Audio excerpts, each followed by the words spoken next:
Past Charlie here to tell you about a few of our sponsors. Fantasy Grounds is our virtual tabletop of choice, providing us access to roles, tokens, maps, and more. You can try it today for free at fantasygrounds.com. While you're there, why not check out Fantasy Grounds Unity? World Anvil is a remarkable resource, whether you're a writer, GM, or player, organizing your campaign notes or building an entire world. Get forging today for free at worldanvil.com. And before we get into today's game, we'd like to shout out our friends at Andrews McMeel Publishing, who published the wonderful game Zweihander. If you haven't checked that out, you can catch it here on Wednesdays.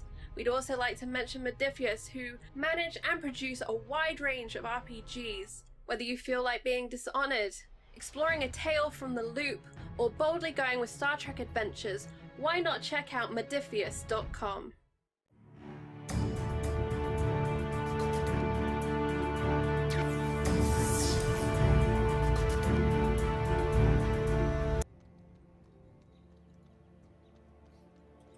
Welcome in. All right, we are here with the full cast. Excellent start on my part of Wild and Chaotic. So, as we get started, we're going to lead off with introducing our cast members and introducing our characters. I will then do a short recap, and then we're going to jump into the action. Let's start things off with Colin. Colin, would you like to introduce yourself, and then, of course, Nicodemus in all of his glory?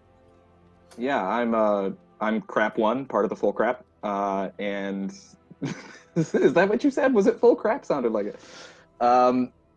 So I am Colin at Colonomicon. I'm going to be playing Nicodemus, Sir Nicodemus of Ice Haven. Nicodemus is a paladin of Avandra, which is highly illegal where he lives. And he is sort of traveling the world seeking to subvert what he sees as the tyrannical government of the Dwendalian Empire.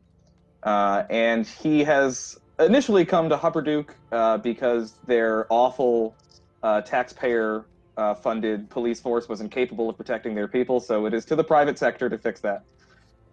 Nicodemus really has a strong belief in free markets. And that's your boy. Oh, I forgot the important thing. Nicodemus also has a pretty wild past and does his best to guide his new, I guess, I don't know what to call this relationship between Vexus and Nicodemus, but I like adopted uncle, I guess. Yeah, that's pretty much how she thinks. It's like, yeah, but I think you definitely adopted me, not the other way around. The adopted uncle to try to make sure that Vexus doesn't make too many bad decisions like he has. Look at Colin just giving me a great transition bridge. Chai, would you like to introduce yourself and Vexus? Sure. I am Chai at Girly Chai on the Twitters and everywhere, and I am playing Vexus Novell, a human teenage inventor, wizard, tinkerer, who just recently graduated high school and was like, I know everything. I don't need to read books and study anymore. I'm going out and doing stuff, and decided to go on an adventure to Hupperduke because it's, Tinkertown and Party Central, and she hasn't really partied before at all. Her parents were big partiers, which is how she knows Uncle Nick here, but that wasn't something she had ever done, and she definitely made the most of her first experience in Party Town and got drunk and went clubbing and got a tattoo, like, every teenager does when they're on their own for the first time. Or maybe that's just me, I don't know. But yeah, that's Vexus. Outstanding. And as long as we're on the drunken clubbing, let's move over to Sarah. Vivi, would you like to introduce yourself? And Sarah. Hi, I'm Vivacia, and on Twitter I'm Miss Vivacia. So Sarah Strawbody, which is absolutely her name, her real name, yes, it is. So she's a Mark of the Scribe, gnome druid of the Spores, and she is in Hupperduke on her first assignment for her house, and also because she loves drinking and she loves figuring out alcohol, but she has no training, so she really has no clue what she's doing. And aside from the whole industrial espionage thing, she really liked Vexus, even though she was like, she's a tinkerer. I can learn from her, and we can drink and stuff like that. So, and now she's kind of stuck in this adventure that she thinks it's hilarious. All right. Moving on to Steve. Would you like to introduce Drosa? I would love to. So Drosa is a dwarven monk. She originally hails from the dwarven city-state of Grimgalir. She fancies, well, not fancy, she is a monk of the Forged Soul, which is admittedly a bit of an invention of mine, sort of a Moradin or Allhammer-centered equivalent to the Cobalt, which obviously worships Ayun, the Knowing Mistress. So, as opposed to being nerds, the Forged Soul is all about crafting and creating, and of course visiting much flying fists and sharp, pointy objects at those who refuse to create and simply take all they need from those who put in honest hours of toil. And she came to Hupperduke mostly to finish her masterpiece, which is a battle axe, kind of her personal offering to the Allhammer. Outstanding. That battle axe is gonna get some work today. Just fair warning. Well, she last has, but not yeah. least, Laura, would you please introduce Isabel? Sure. I'm Laura, Laura Grant 7 on Twitter, though I'm not there much, so much more likely to be found is Laura G on Discord.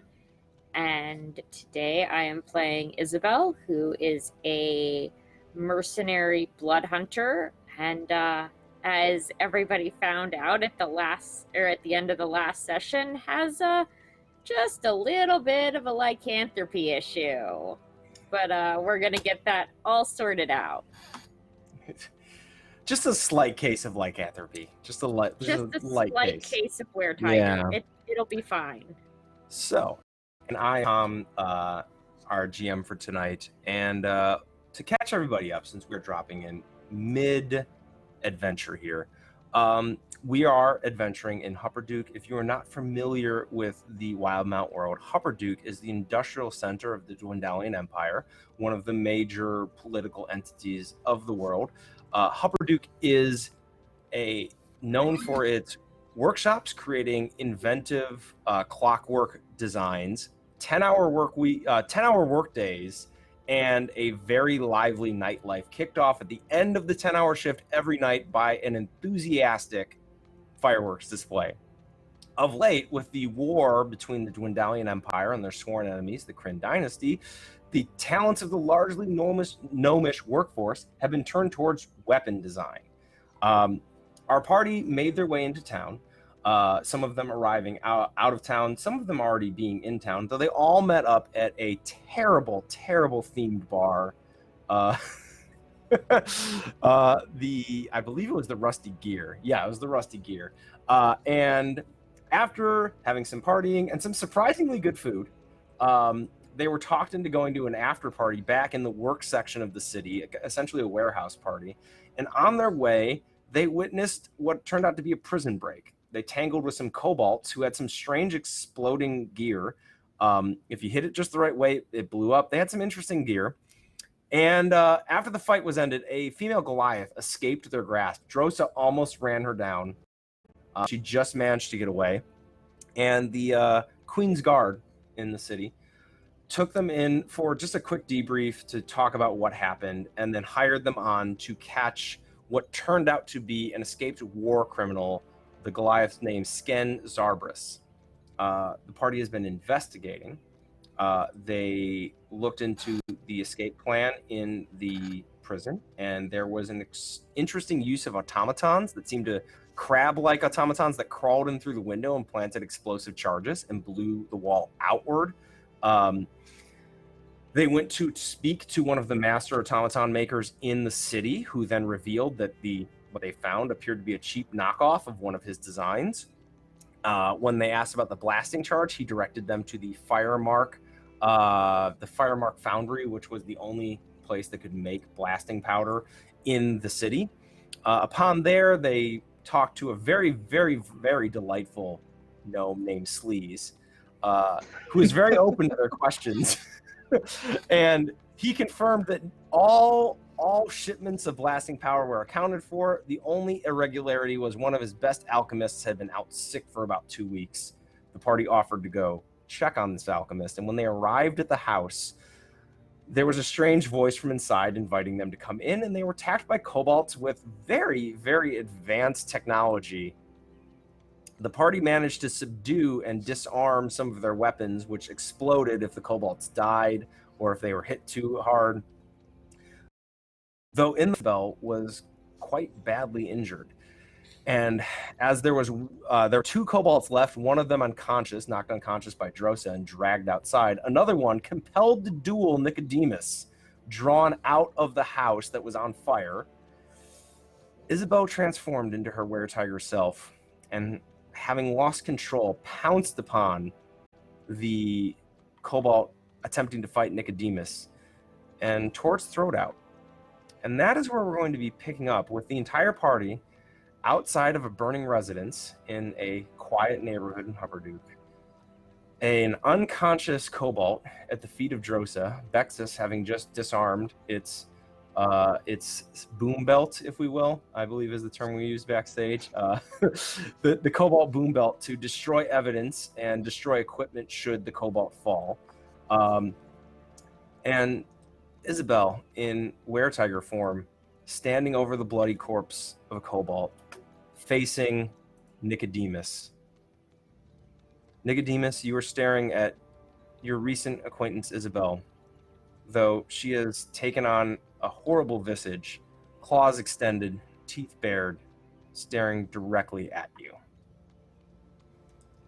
I did say that one was mine. That was a bit rude.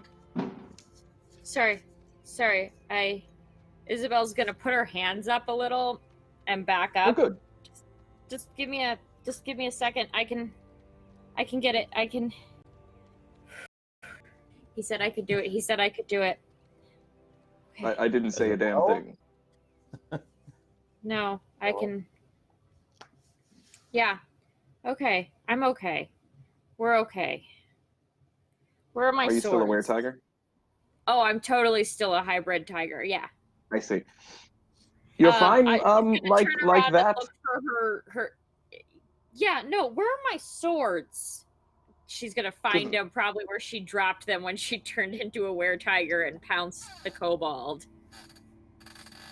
Okay, yes, so this is you find your swords at the door to the house. Yeah. So this is good. This is good for you. This is fine. I'm okay. I was trying not to do this. This went badly last time, but they said I could. They said I'd be able to control it, and I feel in control. I think I'm okay. Well, don't get me wrong. You look great, by the way. I think this whole thing, this is working. This whole thing. Stripes, It's a pretty your pattern, kitty. without a doubt. Yeah. Yeah. I can't pull off animal prints, so honestly, I'm quite jealous. So as Isabel comes under control, the cobalt at the feet of Drosa sighs and begins to stir a little bit. It is wearing some rather interesting gear. It has like a interesting looking gauntlet on it that appears to lead back to some sort of pack on its back. Just Is gonna kind of the look dead down. cobalt blinking? No, the I believe that one had already been disarmed. I mean the one that the were-tiger killed. The one that I just killed. Yeah, is he beeping? She has a name. That's an excellent point. The Cobalt is no longer alive, which means that its gear would look to self-destruct to stop from being found. Oh shit. So yes, Vexes? the Cobalt begins to emanate a very familiar beeping noise. It's Vexes, beeping. Fix it. Fix it. Okay. I'm like, oh shit, and like runs over, and I'm gonna attempt to disarm it quickly. So you have disarmed one of these belts before, which means you can Yeah. roll with advantage. Go ahead and make a tinkering check. Okay. Nicodemus is gonna back away slowly while she does this. Keep the distance. It's 15. Tinkering check is intelligence, right? Dexterity plus your proficiency. Okay, so 17. Plus, 17. No, 19. You were able to crack open the belt, and you were able to remove what is known as a blasting seed from the belt. You essentially remove its explosive charge, and you now have 2 blasting seeds as opposed to 1. Yeah. Now the other is stirring a little bit, but has not Someone come back kick to him. consciousness yet. Huh? Somebody kick him. Oh, I go over it. Sarah goes and I'm pokes way him. ahead of you on that point. Wait, get not far away.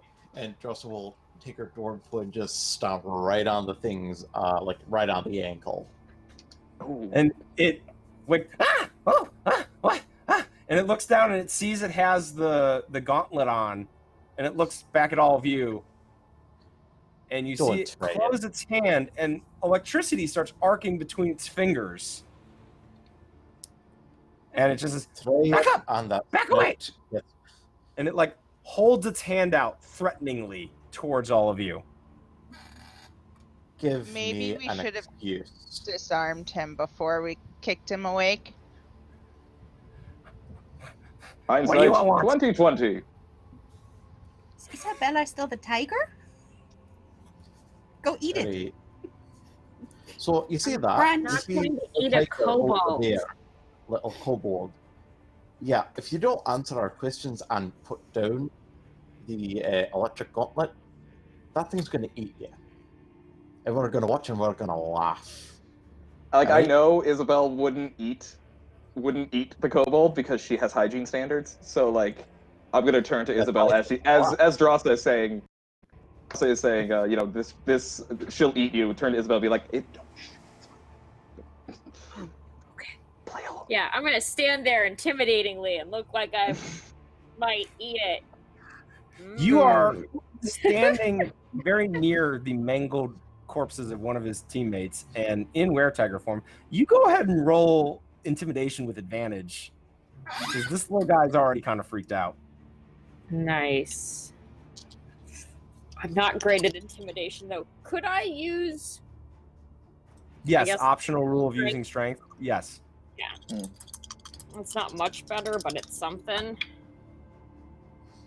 Well, the advantage was helpful because the first number was a critical 1. So it's going to be an 11 with the advantage. An 11, he like kind of backs away, keeps his hand up, and is just, what do you want? Hey, we want information, dearie. But mostly we want you to put your arm down. That too. Well, you are kind of scary, and I kind of think you're gonna kill me. I definitely will kill you if you don't put your weapon down. That's a fair point. He just kind of like puts his hand down and I'm says, gonna back up a step. "You're looking for the gnome, huh?" We are. Correct. The entire party is one, just nod their heads. He's like, huh? Yep. So they took her, and we were supposed to watch the house to make sure that. And he looks back, and the house is just like fully caught fire now. He's like, to make sure that didn't happen. Huh. And what Well- a job you did. They took the gnome up to the Silver Falls. And who exactly is they? Well, the other members of the rebellion. Rebellion. Yes. Well, hold on, Jocelyn. Let him finish. I love a good rebellion. Tell me more. Nick, don't get. We work for a master designer. He's a genius. He has amazing designs, and we have embraced him. And he designs tools, and he holds up his gauntlet, and it arcs again. Yes, and we use it to overthrow the tyranny of Hubbarduke. Oh, this does sound kind of fun, doesn't it? Nicodemus, No. don't get bought in by this. What other cool I just- stuff to design? Yes, it was right. It's really cool. Did your master craftsman happen to create a lobster-like device that can carry explosives? That's Oh, that's pretty privileged information. He just kind of looks sideways and is like, I don't think I think I maybe have already kind of said too much, guys. So if it's cool with you, and he just starts backing up. I'm just gonna. Totally not cool. Stay where you are. no. He brings the I hand just back wanted up. to Like, point out, you said he Stay was a back. master craftsman, your leader, but I have it on good authority that lobster-like explosive carrying device was actually pretty shit. no, it was great. I mean, I don't know anything about You all that. heard him. You all heard the craftsman. You all know. So, So, and he takes a long look at Isabel in weretiger form. So, are you guys gonna let me go, or? No, well, more rather pertinent question. Can I see that gauntlet? I am really Ah. interested in that. That is pretty dope. It's pretty amazing. Vexus, you ever see anything like that before? Takes I mean, the pack that's off pretty and slides it amazing. across. I haven't, but it does look rather interesting. I'd like to play with it a little bit. Make a quick just general intelligence test to see if you can determine how this works. You can add your proficiency since you know your stuff. Ah, sweet. 25. 25. This particular device would deliver a really nasty if you touched it to someone, and if you were to wear it, you would gain the Shocking Grasp cantrip.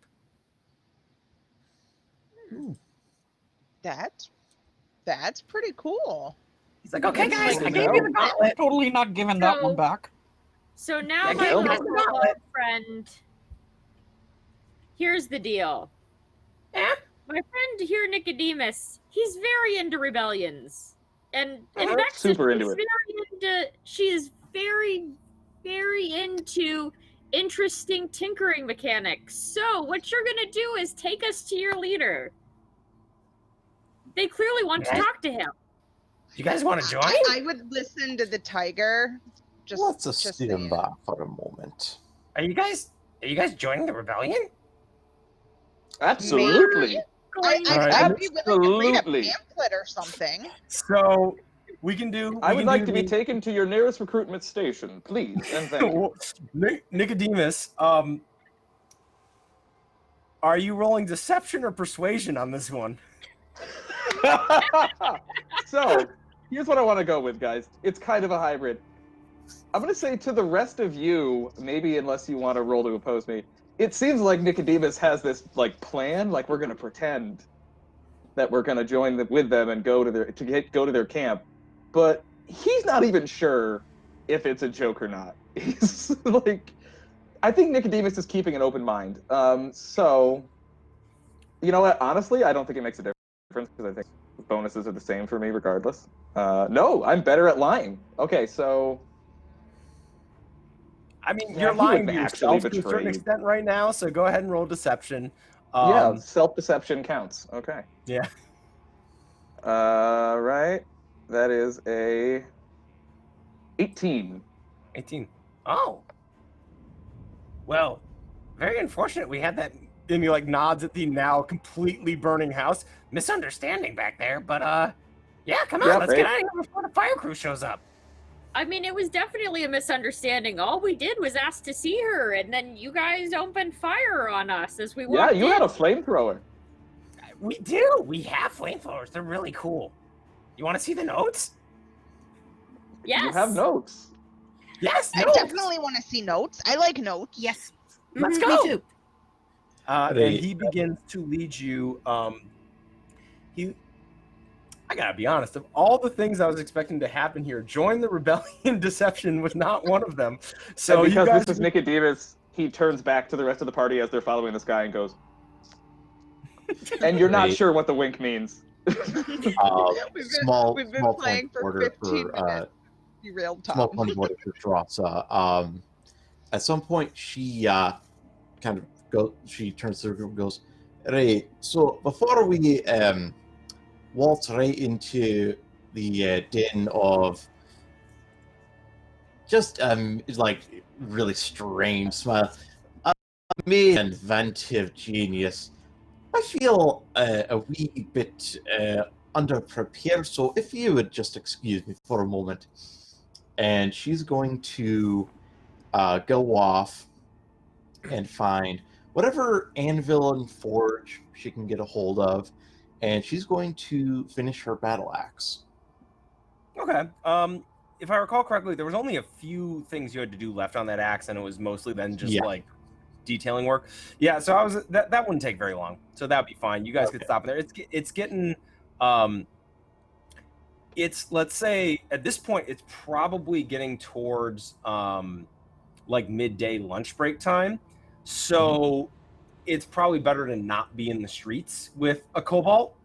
So you guys or a were-tiger. So you guys kind of duck in. You managed to work on your battle axe for a little bit. Does anyone want to take any time while they're working on the battle axe to talk to each other or to do anything? Can I just ask a quick question about Humperduke? I know that they have a work hard, party hard ethos in this town, right? So everyone works their ass off all day and then they're out partying all night long. How is their brunch game? Brunch here not great. They Shit. tend to take a coffee for breakfast and then work till about lunch and then just go nuts at like, right around midday with like solid lunch fare but no brunch. I knew I hated this place. I knew it. Yeah, this is Nicodemus' own personal hell. Yeah. All right. I mean, it's So, got lots of great capitalism going on. Love that. But yeah, beyond that, It's all government contracts. True. Right. Public sector spending. So with just for funsies, I rolled the same blacksmithing check I made last time, and got a dirty 20. Dirty 20. So the shape of the blade and the edge is pristine at this point. You're like, there are a couple tiny details on the taper that you're not happy with, but will be okay.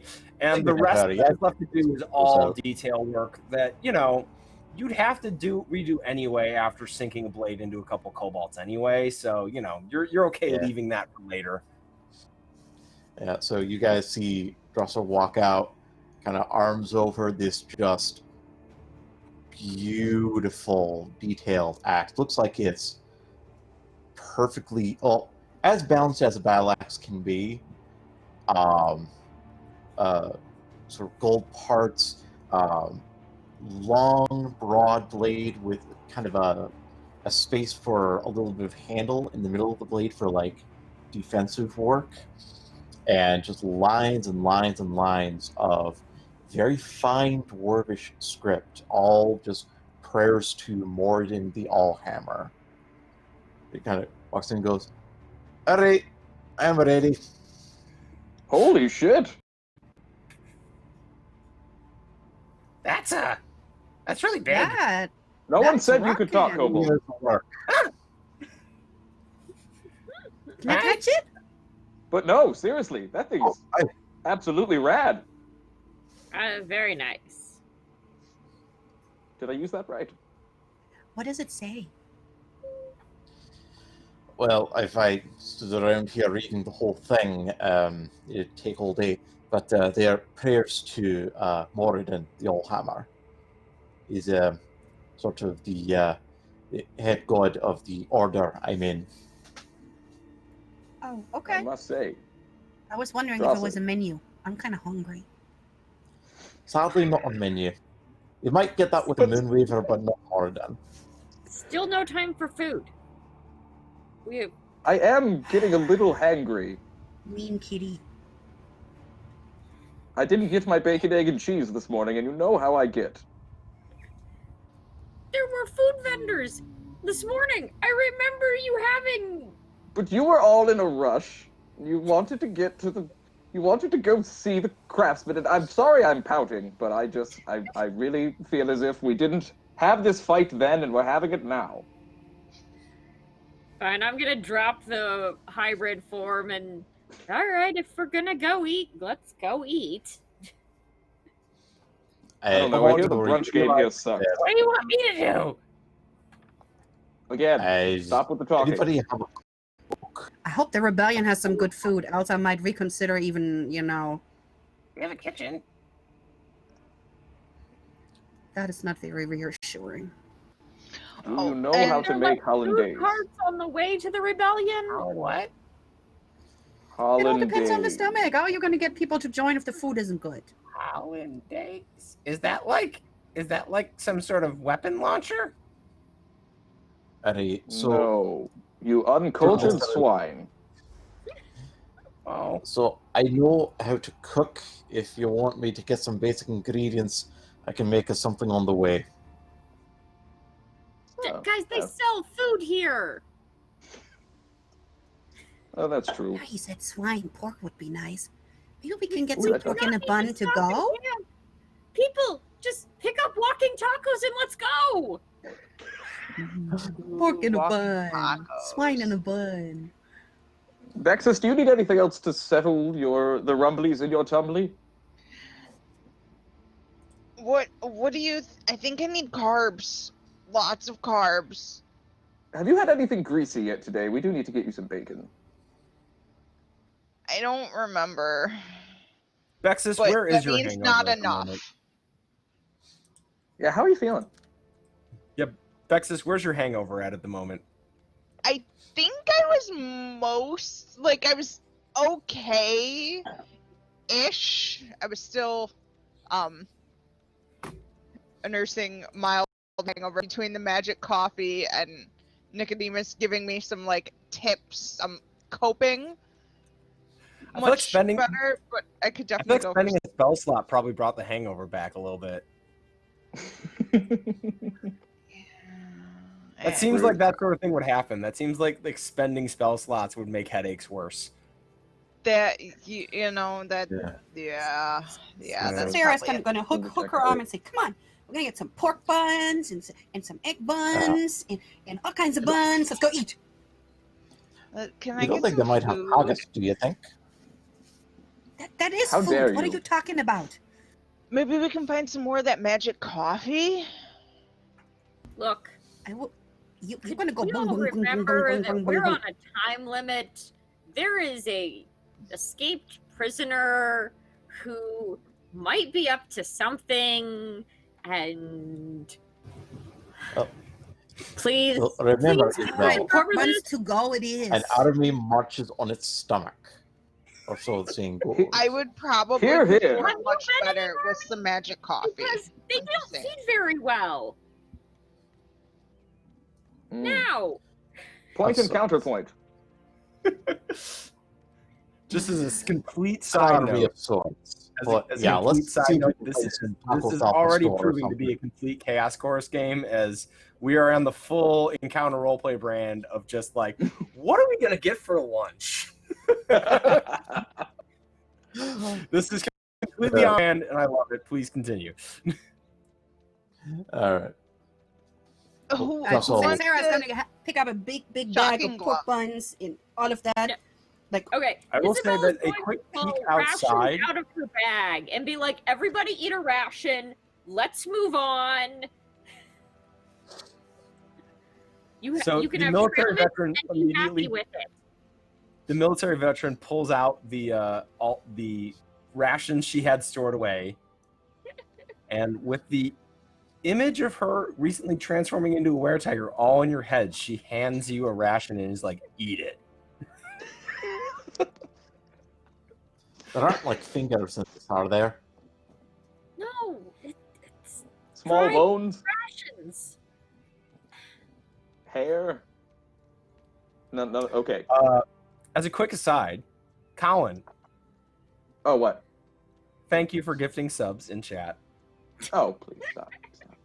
Thank you. Just continuing to build your lead as the sub king of. You told me it was a competition. Now I have to win. You're competing against yourself at this point. Well, but thank you, please Colin. And I'm Mine kicking my expired. ass. That's right. Yeah. Someone in chat, please outdo Colin. So. Come at me. I mean, please. he's keeping it in the family, so. Yeah. So. By the way, if I recall correctly, subs make bad things. I'm sure Lydia. I thought the first one was good. No. Yeah, they said the Maybe. first one was good. I Or think is that that's the Twitter retweet. troll? That's Oh, retweet. crap. Anyway, The first one's good. I think so subs, the first one's bad. so All right. please, so you are handed the rations. Do you all eat the rations? The essentially beef jerky, like dried meat sort of things. Yo, Hawk just one up me. Sorry. Hawk just one up me hard. Rexus is gonna like hold out the like gauntlet and be like, "Would a taser glove make you less grumpy?" Getting paid and getting out of this town would make me less grumpy. Sarah's totally eating her pork buns. Okay. I'll take the taser Mega glove though pork too. You might be shocking grasp. Can I So- use the taser glove with my scimitar? Ooh, I don't know. You can either it's the action economy, right? You can either use the shocking grasp or you can attack with your scimitars. But shocking Oh. grasp provides advantage against metal things. Mm-hmm.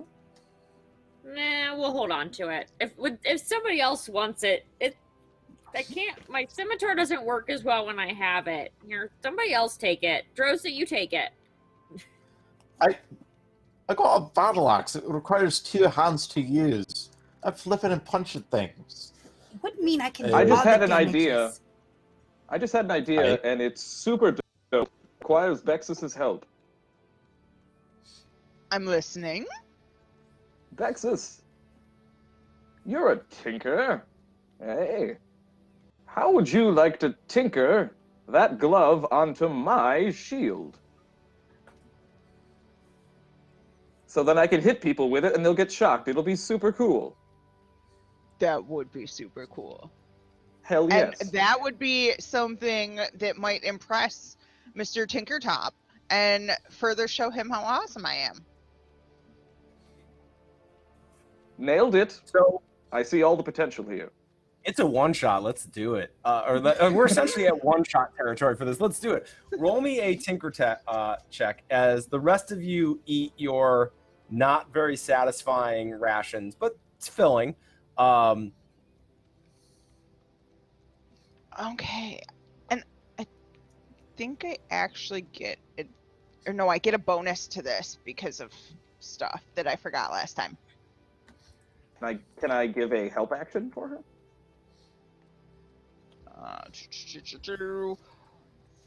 14, you said, plus dex and proficiency. 16, 18, 20. Dirty 20. 20, yeah. So you kind of take a look at the shield and you're flummoxed for a second, and then inspiration strikes about how you can build a trigger into the pommel of the shield, and you remove the actual shocking device from the actual glove, and you install it on the shield. You have to grab a piece of some sort of insulation from somewhere in the workshop that you're in. Otherwise, Nicodemus would be shocking himself when he activated it, which you realize partway through That was gonna be if you rolled under a 17, it was gonna work, but Nicodemus would shock himself when he did it. It'll probably give me a weird flashback. I have Artisan's Intuition, which lets me add extra stuff. I'm like, I think oh, wait.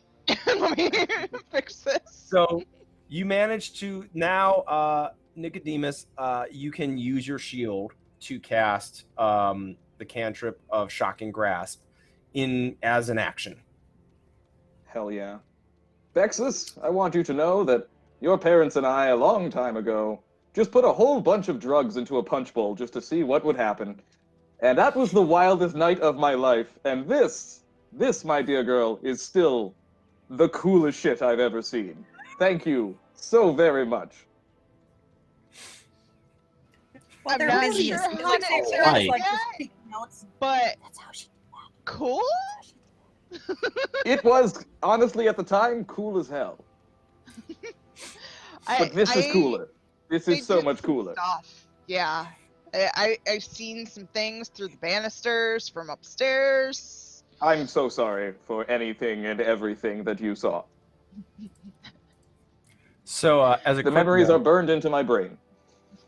As a quick note, thank you to Lydia for donating a Bane specifically targeted at Colin. That's wonderful. Yeah, thanks. That's just She wasn't driven away by my terrible Scottish accent. Yeah, you can't punish Steve. No, it's gotta be me. I'm sure the punishment for the punishment for Steve is coming later. So, tinkering is done.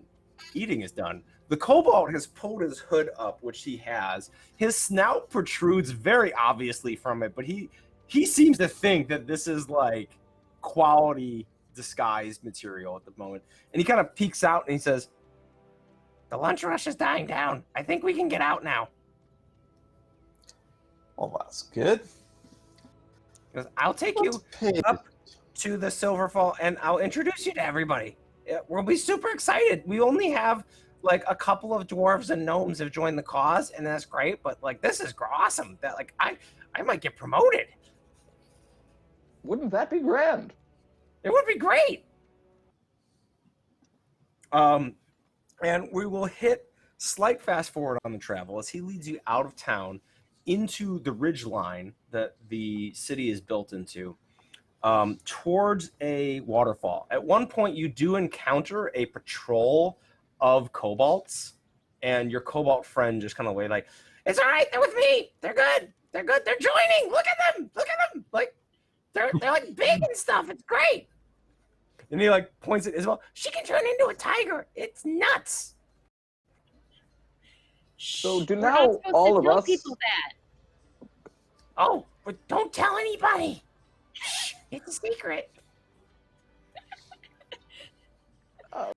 Do all of us have to now get like 5 people to sign up? Is it like a multi-level marketing sort of arrangement?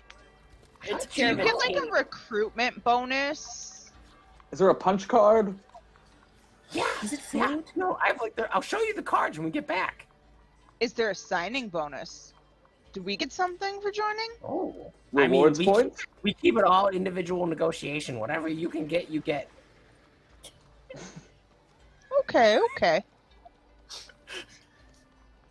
Bex Also, is it's just solely like, white. ooh, tinker stuff. Like she doesn't want to join, but she wants to see the cool tinker stuff. Dr. Mo, Doc, thank you for the gifted subs. They're coming for you, Colin. They're coming for you.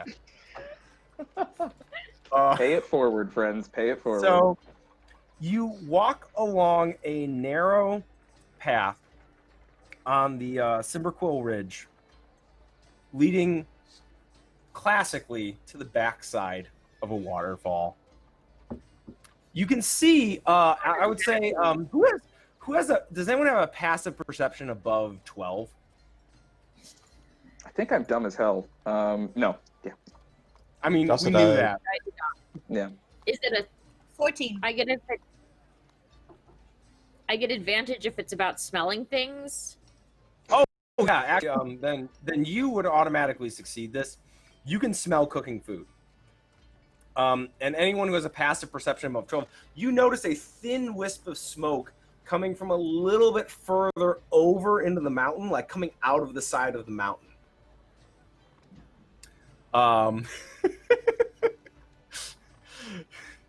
Sorry, I'm just enjoying the sub gifting war happening in chat right now. You want to scrap with your boy? Bring it on. Come on. Cowan is the gauntlet has been thrown down, and Cowan is here to play. As long as you all So- realize we've been playing an hour and done absolutely nothing. This is not true. You guys have resolved a thing, and you got into a thing. This is good. We're doing good. I Join made the a rebellion. taser shield. I think that I accomplished something. Taser shield. Come on. Taser shield. So you When guys it now works, walk. it's a taser shield. We'll see. You guys walk into. They bring you behind this waterfall, and you come into a small chamber. It's maybe like 30 to 40 feet across. It's a cave, natural formed cave with a steel door built into the wall at the back of it. There's a table, there's a few tables, there's a tent, and you see 4 kobolds with gear on, a female Goliath, and a small gnome chained to one of the tables. And as you all walk in, you all see this. The female Goliath looks up, and Drosa, you and the female Goliath make eye contact, and Kill Bill music just starts playing, as it is Gen's Avarice. Yeah, as you two immediately recognize each other from the scrap in the street during her escape. And I'm going to need, as the kobold says, "Hey guys, look, I got new recruits." We're all going to roll for initiative as Gen reaches for her weapon. So please roll for initiative. And let's. God. Remind me, this was supposed to be dead or alive, but preferably dead, right? Sken is, but you the gnome you are rescuing alive, very much alive. Right. The gnome is alive. So let's Something go else. around real quick. I'm going to start with Chai, and we'll go around. So Chai, what is your initiative? 4. 4? Outstanding. Yeah, big time 4. Alan, Big you four. got a 7? Big 7. Laura, what did you get? 15. 15. Outstanding. What did Drosa get, Steve? Drosa got 21. 21. Wow. And then Sarah, 18. 18. All right. Let me roll for our. Oh, wow. Sken is frozen in place. She rolled 3 total. The Cobalt Underlings didn't roll much better.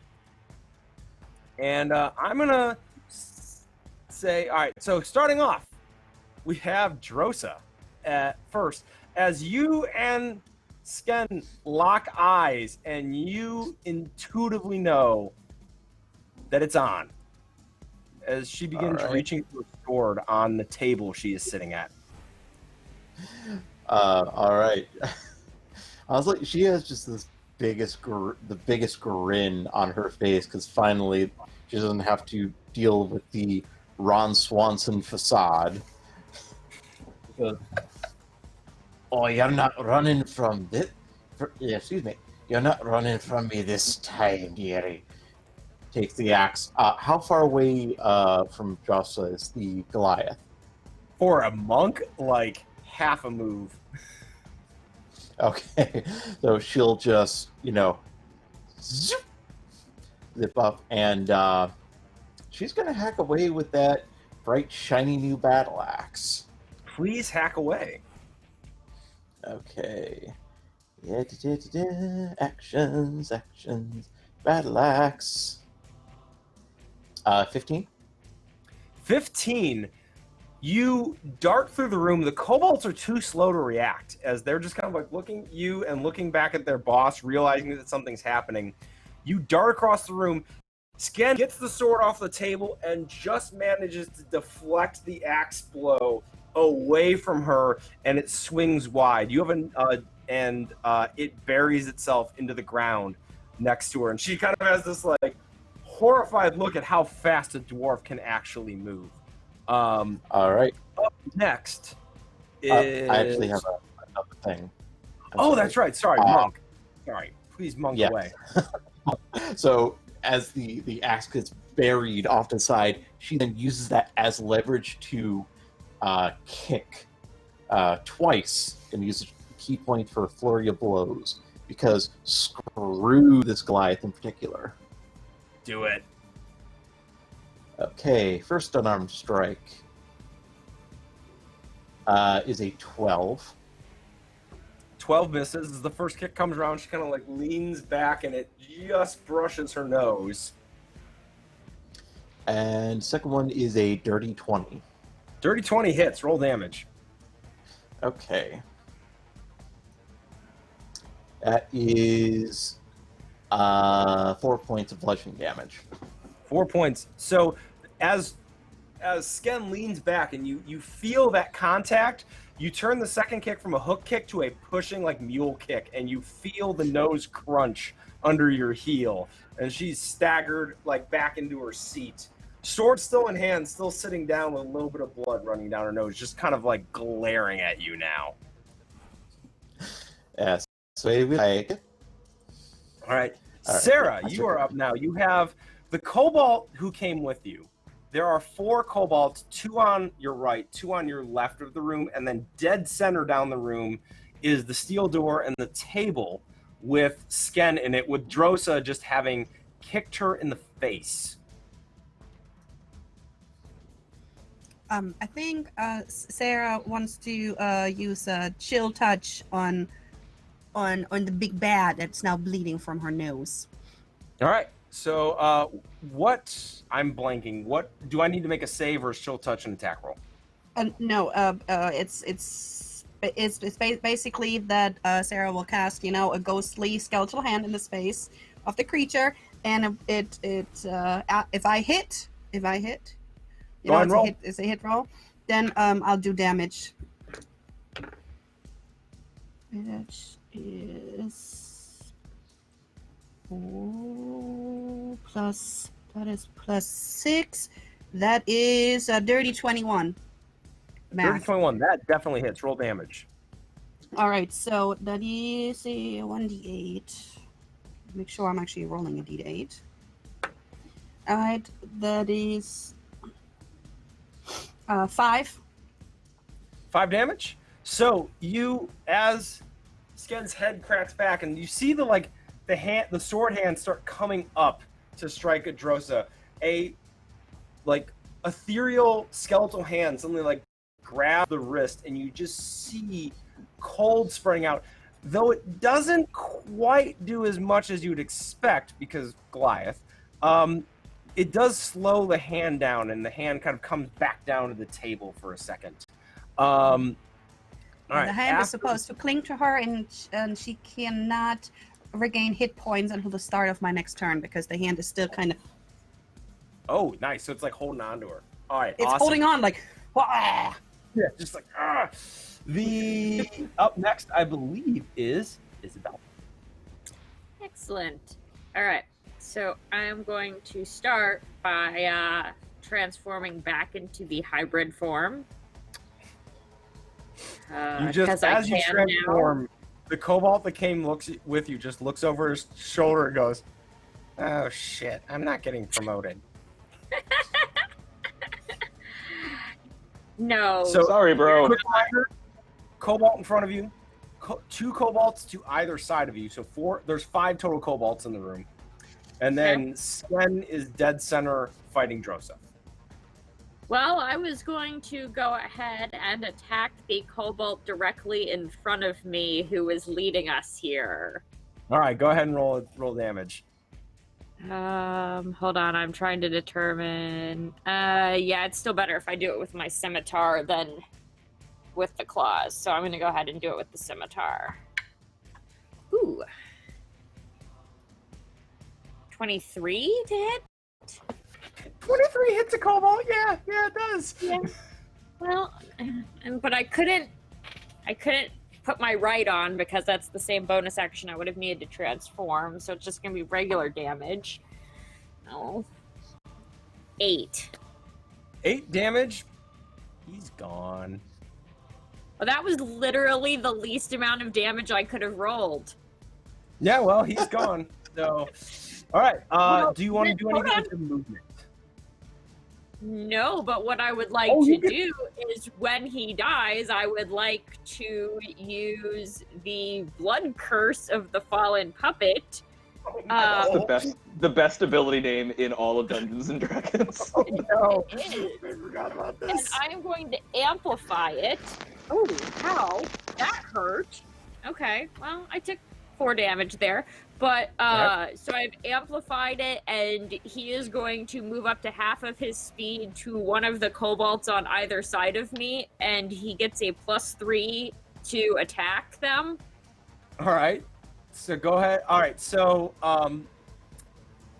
yeah, you slash him across the face, and there's just this infusion of magic, and as he like slumps, suddenly he's just like kind of held up, and in like a herky-jerky motion, he like marches over to the kobolds on your right, and he goes to attack them.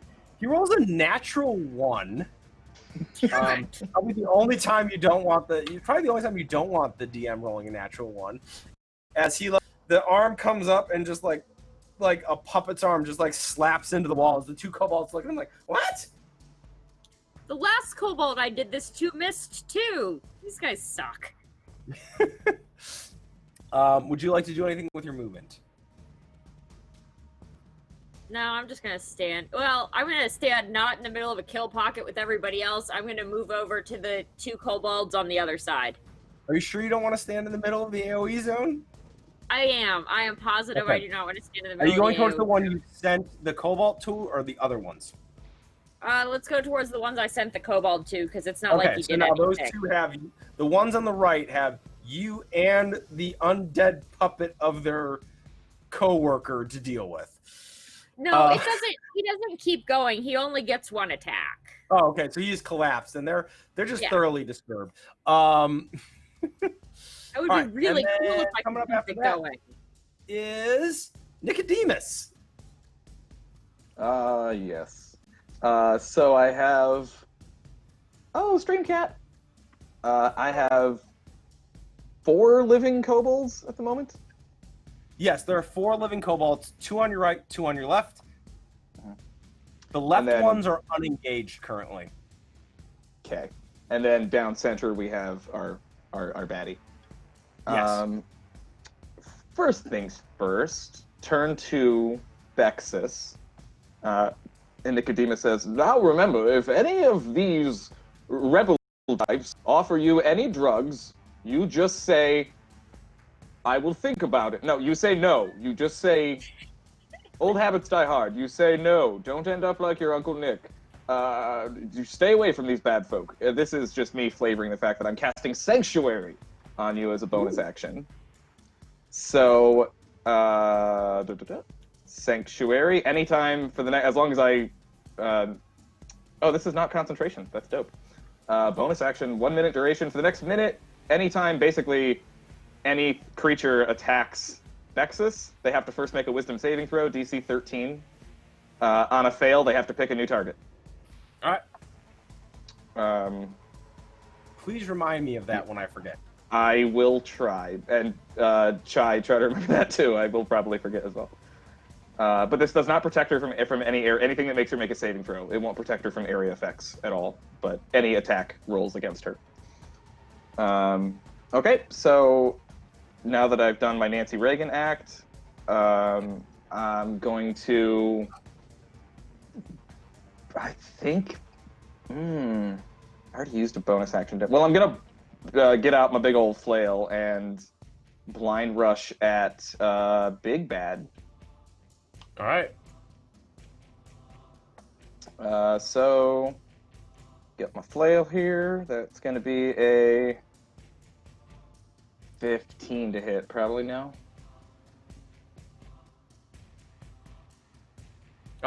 15 hit. Sorry. 15 does or does? Sorry, you broke up. 15 absolute. Against. I'm sorry, you're attacking Big Bad, not a Kobold. Big Sorry. Bad. I was distracted by the fact that Vivi has gotten into the sub gifting game. So thank you, Vivi. Yeah. Sorry. You attacked the Big Bad, who's armor class is 16. Dope. Cool. So as you come in with the flail and you swing it, with the arm held down, you see Sken kind of trying to lift her arm, and there's a skeletal hand. She's looking at Drosa, and then all of a sudden, on the corner of her eye, she sees Nicodemus coming, just kind of darts out of the way as the flail impacts the wall behind her.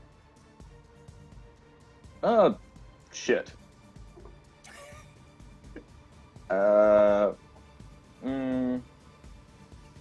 nothing I can do about that. Okay, that's gonna be me. All right, so now, Vexus.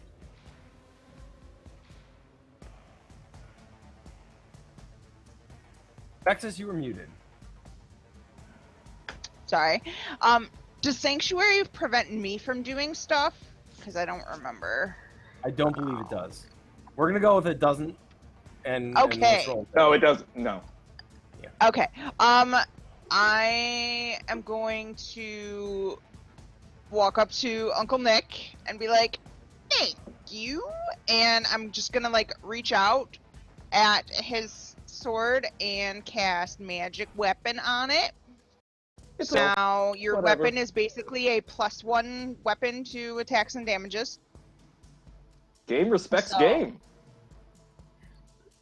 Be like, okay, you protect me. You go kill the things, and then I am going to Ray of Frost at the one that Drosa is fighting, the big Goliath. All right.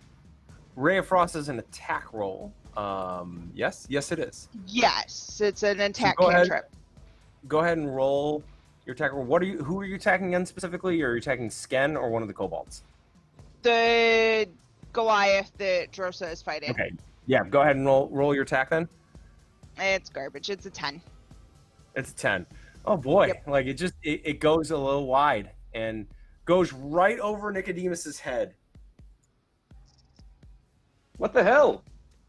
Sorry. At this point, you hear a voice call out from where the gnome is, and it's she says, "You wanted me to make these, so you can have them." And you see her chuck something at the two kobolds on the left, and there is a large explosion as one of the blasting seeds that she had been working on her table goes off for so she does 11 damage. So that explosion goes off, and you see that the two kobolds are crumpled messes on the ground after that explosion.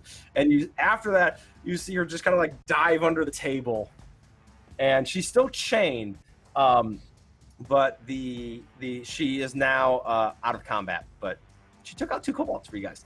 As a quick note, as everyone will now notice, over here, everyone has 2 crits up in their thing because Colin, you started something with the sub gifting. There are too many story events for one thing, so we're just converting some of them into crits. You will also notice that I have this lovely red dice here. If at any point one of you would like me to just have a natural 1, because screw me, please tell me so, and that will be invoked.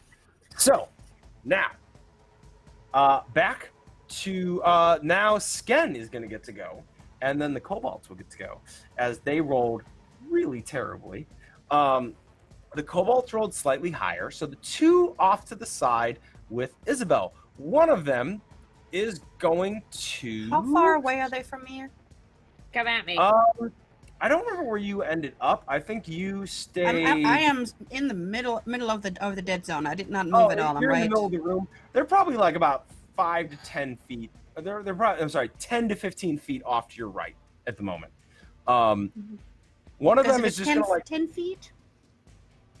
10 I would feet, like yeah. to use a reaction. Okay, what are you doing?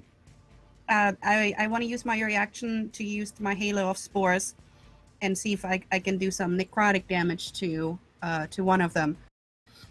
Then So you gotta see one of them do. is, like pulling a bottle out off his belt and is like getting ready to open it. So, so how exactly does that work? Does it interrupts the attack? I will do 1d4 necrotic damage if he passes DC 14 Constitution savings throw. Okay, let's see if he does that. So you are, all right, where's my kobolds? They are right here. So,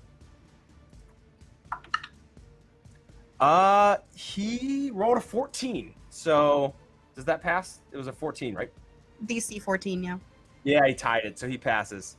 So you see him like inhale the spores, like, and then he opens the bottle and he Why is this smelling like strawberries? He throws acid at Isabel. I need you to make a DC 12 dexterity save. Sure. That's a 17 plus 6. Yeah, you just like easily like duck out of the way, and the acid just flies by you and lands on the ground, and you see him staying there with a bottle, being like, acid attack? And the other one is going to reach out to you with a very familiar gauntlet and attempt to touch you on the arm. Okay. I'm gonna go with no. He rolled a 5. No. So yeah, so both surviving kobolds just totally fail at their jobs. It's fine. It's fine. It's whatever.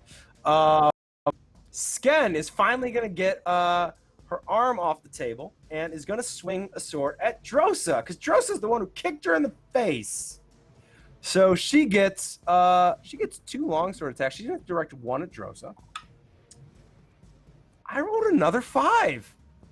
My goodness. Nicodemus, the other one's coming your way. Bring it on, come on. I rolled a 6. What'd you roll? I rolled Oh, a 6. marginally better. I'm so proud of It you. was very marginally better. Yeah. Okay. So just 2 You'd love to see wild it. swings to kind of get you back, as she is now standing. She's now standing, sword in hand, looking fairly ready to fight, as the next round of combat begins, starting with Drosa. You are muted. Whoopsie. Okay, so quick question. These here natural 20s, are those only for like saving throws, or They're for those whatever used you want them to be. Anytime you roll a d20, you can invoke one of those. Okay, well, because again, screw this Goliath in particular, she beat me in a foot race. I'm going to use one of those for a battle axe attack against the Goliath. Go ahead and roll double damage. Okay. Double the dice, I assume? Oh, yes. Double dice. Okay.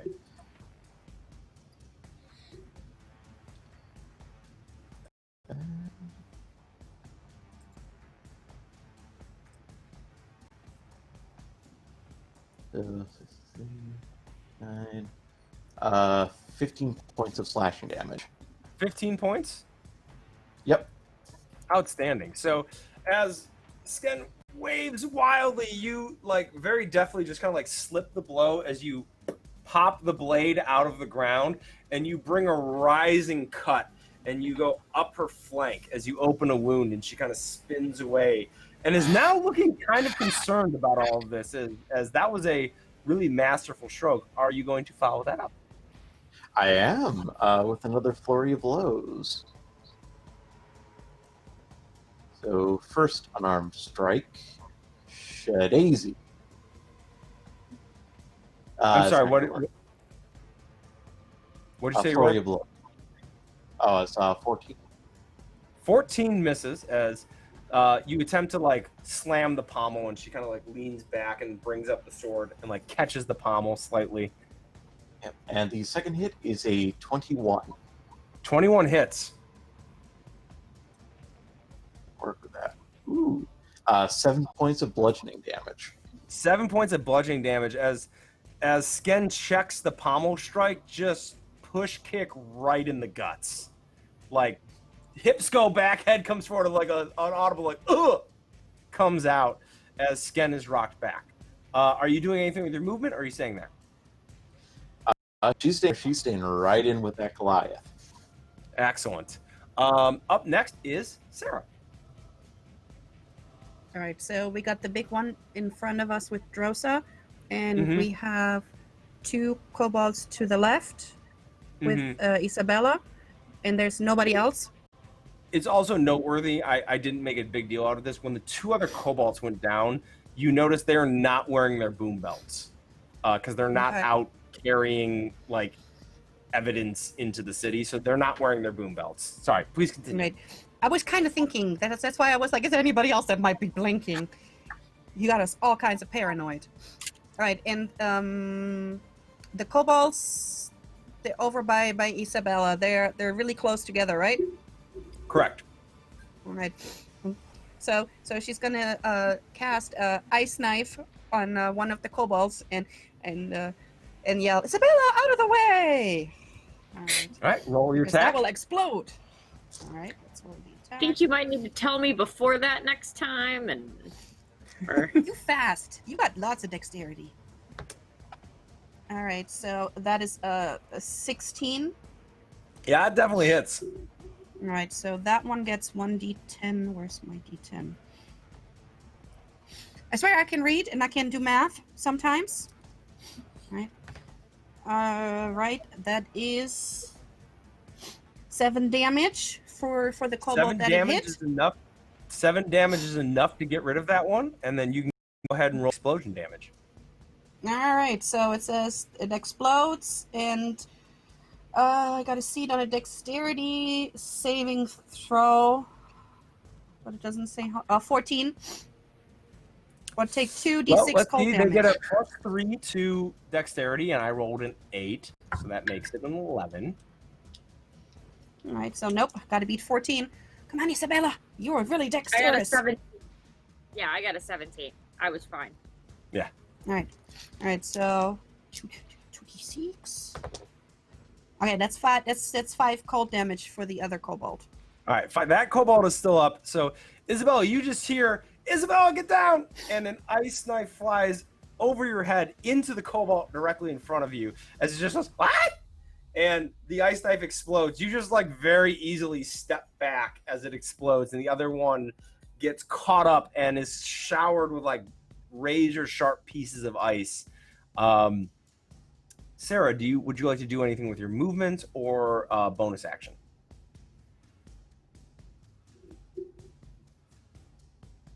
Okay, so it is now Isabel's turn. You have a wounded kobold right in front of you. Is that the only kobold in the room? That is the only kobold left in the room. Well, we might as well go ahead and finish this up. I'm gonna go ahead and, since we do still have the big bad, I'm gonna draw my scimitar along my arm. Use the main hand silvered one. Go ahead and activate my blood right. Oh, good. That was only 1 damage that time. But now that scimitar does lightning damage. Okay. So, hit the kobold in front of me. It's a 15 to hit. 15? Yeah, that hits. That does it. Yeah. Excellent. And as we already know, minimum damage kills these guys, but let's roll it anyway. That's only 10. Only 10. Yeah, he had 2 hit points left. So, Isabel, God of Thunder over here, just draws her blade and like lightning arcs as she just makes a clean cut across, and the kobold's head rolls off with little sparks of electricity flying off of it. Would you like to do anything with your movement? Yeah. I mean, activating the Crimson Ray was my bonus action, so I can't attack again, but I'm going to go ahead and move to block the Goliath from trying to run and get in on this fun times over here. Excellent. So you now crowd up, and now there's a crowd around Sken, who is now like constantly readjusting the sword to try to keep all of you back at once. And now I believe it is Nicodemus' turn. Well, now that is good and cornered. I think I'm going to charge right in and hit her with my electric shield. All right, roll an attack. Let me check real quick. It's I do believe it's didn't you say it's basically a shocking grasp? it's shocking grasp. Sken is wearing a metal breastplate, so you have advantage on this attack roll. You'll love to see it. You'll love to see it. All right. So first roll is a 2, so that's shit. But advantage is a natural 20. Plus Go 5, ahead and roll 25. that double dice. Yeah, baby. What's the damage dice for shocking grasp? I don't Shocking have grasp. that. Let me pull that up. I believe it's a D8. Let's just go with a D8, so I'm not opening new windows. I have enough windows. Yeah, open. fair enough. 7. 7 damage. Oh, double, right? Yeah, crit. Yeah. So 7 plus another 7, 14. And if I recall correct with shocking grasp, she can't take reactions now. That is correct. She cannot take reactions. You come in and she's like repositioning her sword, and you just pop your shield into her breastplate and then hit the button that Bexus gave you, closing your eyes, hoping you don't receive a shock. And as you hear that loud pop of electrical transfer, you feel fine. Sken's not doing so hot. Sken's looking pretty bad. I'll knock that one out of the spark. I'll see myself out. Yeah, please do. And I walk away. And I walk Oh, good. away because she hit me. I think we're losing Colin a little bit, so I'm going to sacrifice his bonus action to the internet gods and move us to Bexus. Bexus, what would you like to do? Bexus is going to reach in her pocket and pull out her little mechanical Almirage familiar and be like, go distract him, little buddy. And I'm going to send it to give the help action to Drosa for attacking the Goliath. Like, So just you like can- poke it in the ankle, like it little like Achilles tendon with the little horn. Its little horn pokes it in the ankle, and it's like, ah. And that's all I'm going to do. So, is now Sken's turn. Sken, surrounded by enemies, just looking about, repositioning the sword, trying to like swing it, keeping you back, suddenly touches the ring on her hand. Can we use the crit one for this? It's not a roll. Can we use it anyway? I will say, sure. I like that The reasoning. Ring of Obscuring, made by the master designer, gifted to Sken, meant to create a fog cloud. Yeah, Lydia, go ahead and take that crit one away. As is meant to create a fog cloud, creates a tiny puff of smoke and just crashes. It's a And fire. Sken looks at it and goes, "Cheap piece of shit." And that's her turn. I told you the master's designs were shit. You were warned. Cheap knockoff. So, Sken is Important now crap. stuck in the middle of all of you. Drosa, it is your turn. You have advantage with that big battle axe of yours. Alrighty. Let's see what we get. Okay, that's good. Okay. That would be a 17 to hit. Please roll me damage. 9 points of slashing damage. 9 points of slashing damage. So as Sken just looks at the ring, goes, cheap piece of, looks up, and the last thing Sken sees is the edge of your axe flashing towards her eyes. It just buries in, and you just boot her off of your axe. Combat is now over. You turn and you see the small gnome girl, Nima, coming out from under the table, just holding up the shackles, being like, I'm really glad you all came along. Mind helping me out here? And like just kind of jingles the chains at you guys. Yeah, Bexis will come over and like reach in her fanny pack and dig around and pull out some thieves' tools and try and pick Go her ahead and make a manacles. thieves' tool check. What are Bexis's thieves' tools? I think they're like an eyeglass repair kit. Like, An eyeglass repair kit with the addition of one of those little cocktail swords they put through stuff. yeah, That goes in the olive in your martini. Mhm. That is 14. 14. You goof around with it for a little bit. You're working on it, and right as someone else goes like, "Hey, I think Sken has some key," the lock pops open. And she just goes, "Oh my goodness, thank you so much. They came like a week and a half ago. I don't know. I've had trouble keeping track of time, and they've just been making me make blasting powder over and over and over again." If you wouldn't mind keeping 6 feet away, we heard you were sick. No, I'm not sick. I'm not sick. Oh, that was a ruse. Now it all Yes. makes sense. She kind of like looks at you and like, "Are you an idiot?" No, never mind. Thank you for saving me. Thank you for saving me. I'm gonna be polite. Thank you for saving me. Some might say. She just kind of like points at the steel door and is like, "They're back there. It's Huron Stallmast. He used to work with the Tinker Master, but he's gone nuts and he's like recruiting I don't know, like an army to try to take over Hupperduke." What do you mean they? This was our bounty. I'm gonna take her and go. I guess, Fair but point. like, there's like a whole thing back there. Wait, there's a Well, I whole suppose rebellion back if- there.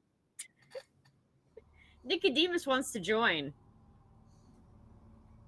But just for a you see little me bit. just kind of like back away and just be like, "Look, I don't know.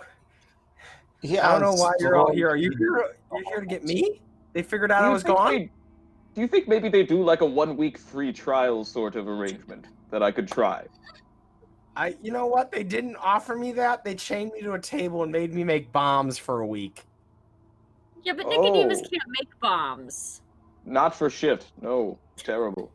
Awful. Well, maybe They you're make a not good looking- Your cocktail, employer though. was worried about you. We're not really here for you. He, All I of mean, it? he was, But he was kinda. sort of worried, but not really. Your because he employer- got super So sick. because we've had such a gap in plays, and the name Huron Stallmast, you guys recognize as the disgraced apprentice of the master maker Clef Tinkertop, the guy he mentioned Oh, yeah, who I like remember, made really cheap crap. Yeah, checks out. Okay. Yeah. By the way, your employer sucks. That guy's an asshole. Oh, Sleaze? I mean, you don't have to be Freud to work that one out. She just like shrugs like, "Yeah, he sucks, but he's the only one who can make blasting powder, and I'm kind of good at it. So you know, you do what you gotta do." I hear there's a black market for that. Sure is. There's Show not. enough. Who told you that? Are you looking to start it, Isabel? Are you looking to No, start a I black I market was the for black that? market, and I didn't. She like indicates the shackles. I was the black market. I'm out of that business. I want to go legit again. See, there was a black market. I knew it. Can we I go still find kinda our like- bounty so we can go eat? Look, Oh, yes. out of Look, curiosity, if you're all in is this there for the anything money, on- if this guy gets his way, there's not gonna be a Hupperduke in like the next, I don't know, 48 hours or so. So, Yeah, but they're gonna pay me before 48 hours. No. and we're already here. I got my axe nice and bloody. We can just go I kick his suppose- ass for fun, right? I suppose we are Well, already You here. still have like an hour almost for your weapon to be all extra shiny.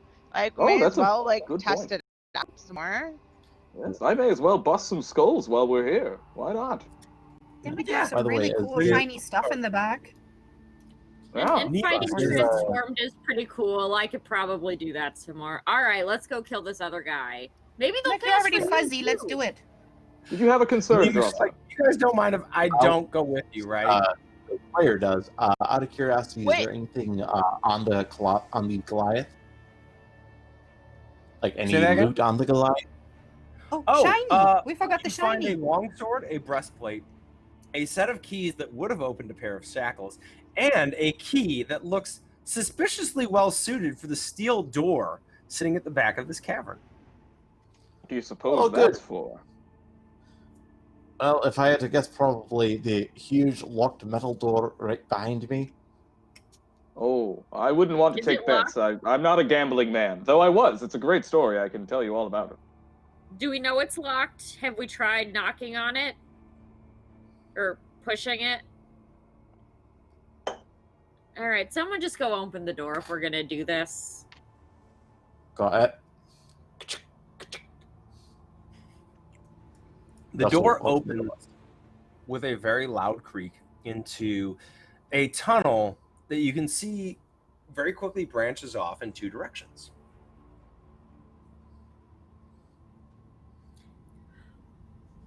With my advantage on smell, what way does it smell like our quarry might be? Roll me a smell check with advantage. Things you get to say while GMing. Follow your nose, Toucan Sam. Uh-huh. So... All right, Gandalf. 17, assuming this is not related to anything. Oh, I just would have given me a more advantage. But yeah, 17. 17. The rightmost passage smells oddly like food. The leftmost passage smells kind of like blasting powder. So this way's food and that way's blasting powder.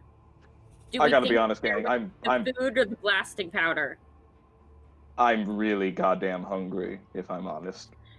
You had rations before. Did you just have You that had kind of breakfast? metabolism? You had lunch rations. I have low blood sugar, okay? Don't give me shit. Well, You got the a food little will bit still of be weakness? there, but if the blasting powder goes off, the food will be gone. That's a fair point. On all of us. Yeah, Unless but the they're- food will be gone. Unless they're with the food and not with the blasting powder. I mean, Right? or It could be the how- food could be perfectly blackened. Just saying. Is the food them? Do I think I'm smelling food, but what I'm smelling is them? It's a fair question.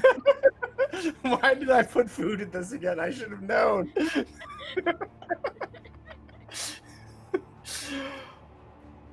I'm good. What was the question? Is the food people? Like, did you say it No, smells it is like not- food, it is but not what I cooking really, people. you really meant is it smells like people? No, it does not smell. It smells like a kitchen. It smells like someone's cooking food. No. You guys got almost connected back to that wisp of smoke you saw emerging from the mountainside.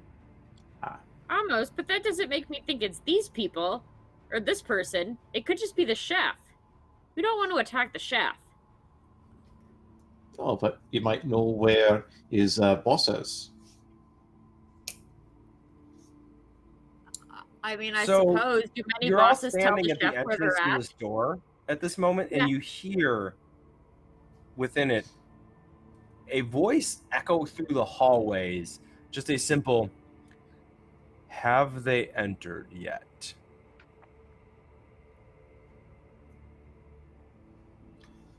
I think that would be the way. I think we're gonna go that way. So, which way do you guys go? Which way was the sound coming Food or from? gunpowder? The voice echoed through both caverns.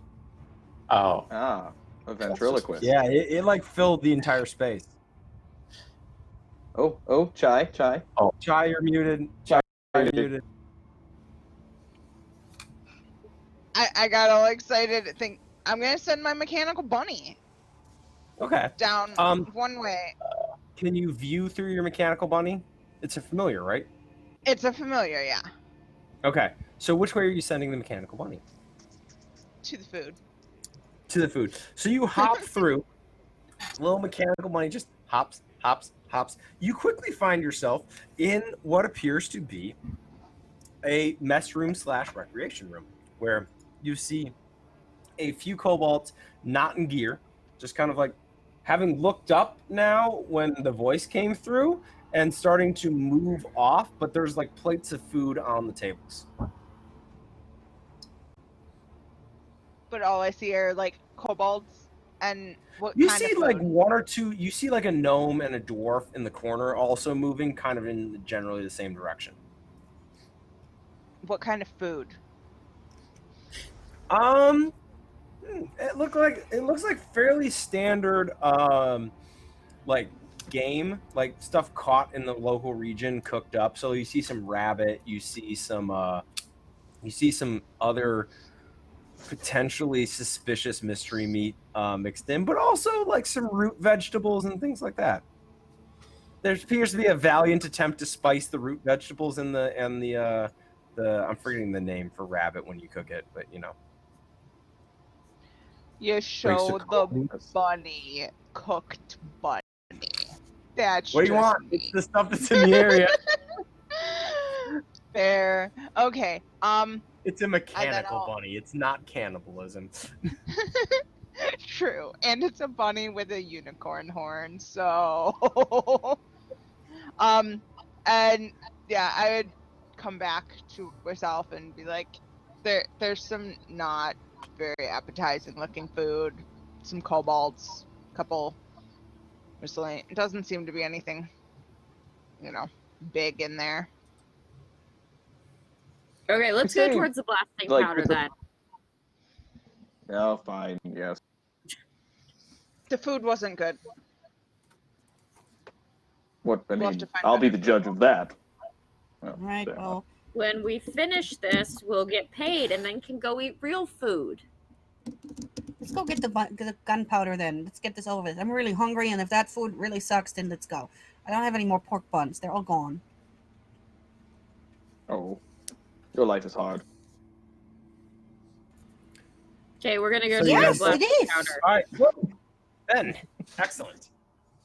You guys We're going to come watch around. for tripwires and things. You guys turn the corner to go down the thing towards the blasting powder. In the middle of the hallway, Looking for tripwires and things. when looking for tripwires and things, you see in the middle of the hallway a strange contraption set up. Facing towards you, it looks like several small ends of cylinders in sort of a circular pattern, more like a triangular pattern, 3 of them being on the top, and there's a gnome sitting atop this turret, if you will, and there are 3 hammers cocked back, and it just kind of like waves like, hi, bye, and hits a button, and the 3 hammers fall. And there's there's the sound of gunfire in the hallway. I would need, let's start with, first of all, Colin, because you have a Bane against you.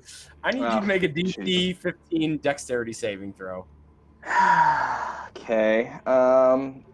DC 15 dexterity. Oh, I'm so fast, I'm just so... All right, hurt me. That's a 7. What do you got? This is going to be 2d8. Oh, I rolled really bad. Okay. 6 damage as you get hit with shot, and you didn't make the dodge, so no one else is going to have to dodge these because you took the brunt of it. Oh wait, no, I failed. Never mind. Okay, sorry. And you see the gnome now beginning to turn a crank, and you see the next level, like the next decks of guns coming up to align with the hammers. You can all take one action while he's trying to like reload his gun. Okay. Like a full turn. So let's go around. It's I'm a not going to make kobold? a roll for this guy because this guy's screwed. Let's start with It's a kobold? Bexus, what do you do? You're muted You're again. muted. I am so bad at this. I am going to do something just because it's fun and spend one of these handy dandy crits here. Mm-hmm. And I'm going to reach into my pocket and flip a coin up into the air. And I am going to cast Jim's magic missile, which on a crit does extra stuff, but you have to pay a royalty to cast it. So Who's Jim? It's from Acquisitions Inc. Ah, okay. All right. So, what does it do extra on a crit? On a crit, instead of doubling dice, instead of doing 2d4 damage, it does 5d4 force damage. Go ahead and roll that damage. I just have to grab more dice, because you always need more dice.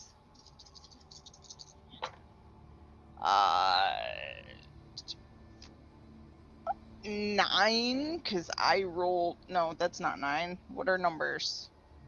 No, that is 9. 9 force damage. So, the magic missile, you flip the coin, and it bursts into several pieces of light that all dart towards this gnome, and they, like, impact the weapon, they impact him as he's just like, ah, and he keeps cranking, and you see those things keep coming around. Nicodemus, you got hit. You can go next. What are you doing?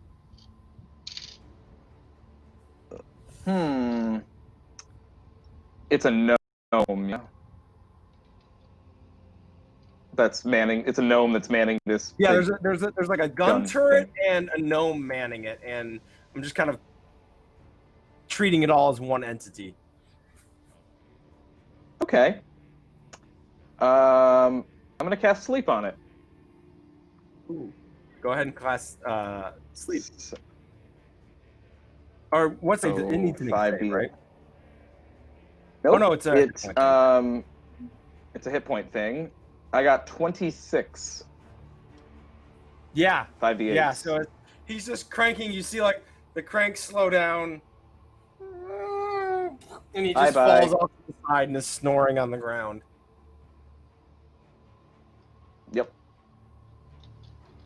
All right. Oh, that was... I don't even feel like gloating. Just that'll do.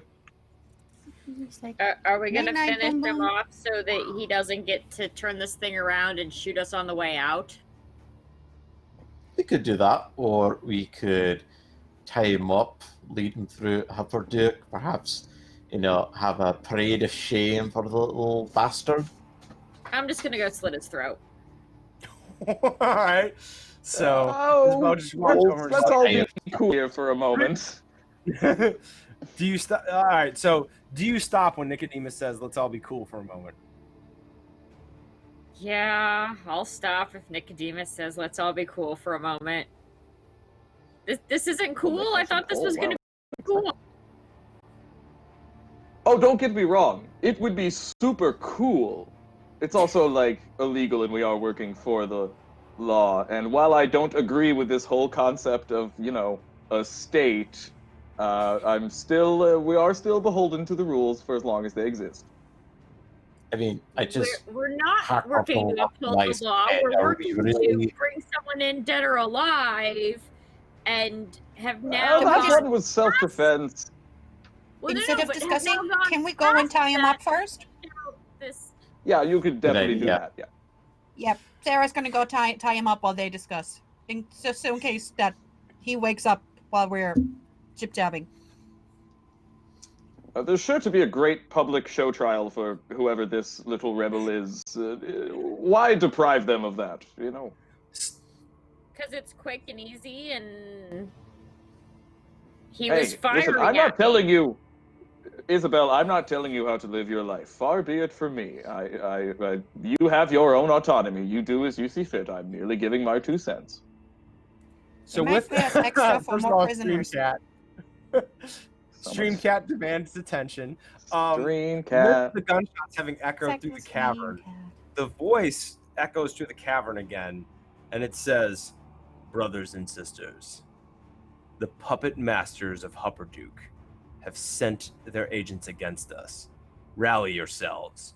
We will not be defeated by the tools of autocrats." Can we to now? them. Yes, you will. Free from their masters. I gotta be honest, I agree with about 90% of that. Nick was looking to join? Like, we're so I mean, close. You gotta meet me in the middle. Just a little bit. I mean, I kind of butchered your boss like a hog. Do you really want to go down this road? I think this is the boss. Yeah, I'm pretty sure that's the boss, Drossa. But you did kick the shit out of that other one, and well done there. Runners get extra. So you want to come out and fight us, or you're gonna make us keep walking? We're all quite tired and very hungry. Could you just maybe No response, make this quick? but there's Well. a tunnel leading forward. Is this some sort of Come on, like let's go find the Wizard of annoying one. Oz shit? Where? As long as there are no flying monkeys. Is the gun on wheels? Could we like take it with us down the hall? You know what? High or low? Hi. I rolled a 2. Damn. So no, the gun is not on wheels. It appears to have be mobile, but it's rather cumbersome. It would take time to move. All right, we'll leave it. Oh, So Vexus, can you break it? Probably. Bit of So that- sabotage. Yeah, so that they don't put somebody else up here to shoot us on our way out. yes, spiking a gun would be pretty easy. You have a blasting seed. You have 2 blasting seeds I actually. have 2. Yeah, you would know that sticking one of them in the in one of the barrels or like in the center of the mechanism and then setting it off would ruin this thing pretty effectively. Yeah, I can totally do that. Just make sure we all like stand back a bit. Mm-hmm. You do you. Yep. I can do all the things. And I'm gonna put one of those in there and Sarah, do you have some like long range fire? Yeah, I have produced flame. I can blow it up. Thank you. I just need a little bit of assistance. So you place this blasting seed directly in the mechanism that rotates the gun decks, like the chamber decks, to load the next level of guns. And Sarah, you conjure flame and float it towards it. There's a small condensed explosion that is more impact than noise to you all in the tunnel, and the gun is a smoking ruin at the end. And as that travels on the halls, you again hear the voice say, Hupperduke has fooled itself. It drowns itself in drink to hide from the fact that they are all slaves to the Dwendalian war machine. They have all convinced themselves they are free when they actually work for masters. Okay, seriously, this Talks guy too much. sounds pretty cool. He talks No, too I much. mean, He's This getting is- exceptionally annoying. Nick, this is super annoying. Yeah, but it it's all is. so accurate, though. I mean, just think about it.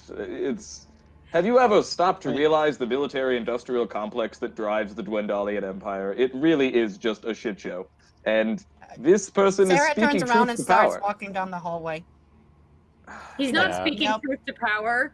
He's egotistically ranting at the 5 of us. I wouldn't know anything about doing that to the. Oh, fine.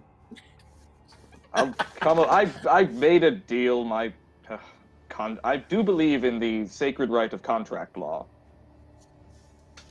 Very good. Let's continue on. but I So won't you like move it. down this hall.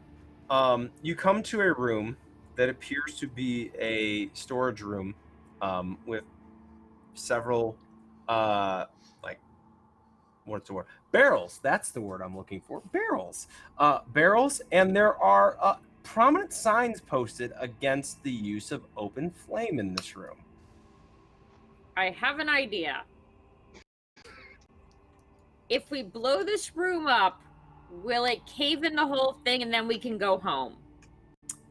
You don't know the layout of the cave very well, but given the fact that there's a whole other tunnel system leading off the side, it probably wouldn't trap anyone significantly. And does anyone have, who has a passive perception above a 12? I'm assuming the monk does. Yeah. So Sarah and Drosa, you see a figure on the other side of the room standing in the doorway with a long snout and little ears, a very cobalty, kind of look and go, "Whoop!" and like run down the hall away from you guys. Can I shoot it with a bow and arrow? It's already run down the hall. It ducked out of the. Hey, let's go kick its ass. Guys, Yep, this is I'm like guessing the that they're not least gonna be effective surprised. room clearing ever. We're just taking. We do it at our own pace, Isabel. I think we've got this on lock, as the kids say.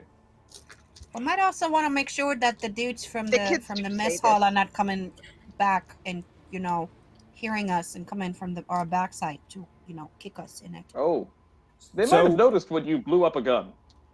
Who's going after the cobalt and who's checking the rear? Who's watching the rear?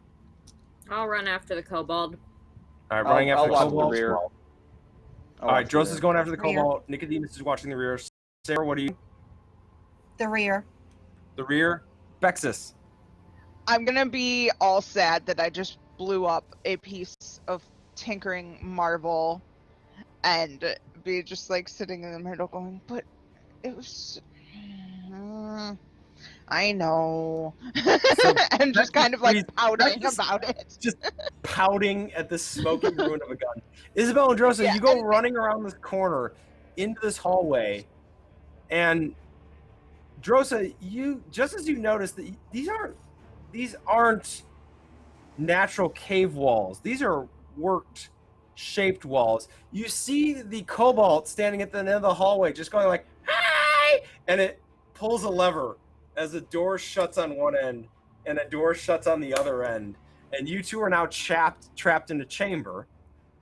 The other three of you staying in the room hear that door shut and turn around. The voice returns saying, "The fools Hupperduke have sent us, slave soldiers. They will die in heat."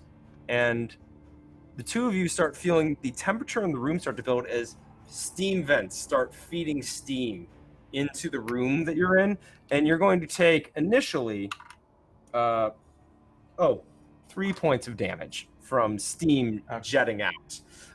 You guys, now everyone will get an action to figure out how to get them out of this steam room before they have to take steam damage again.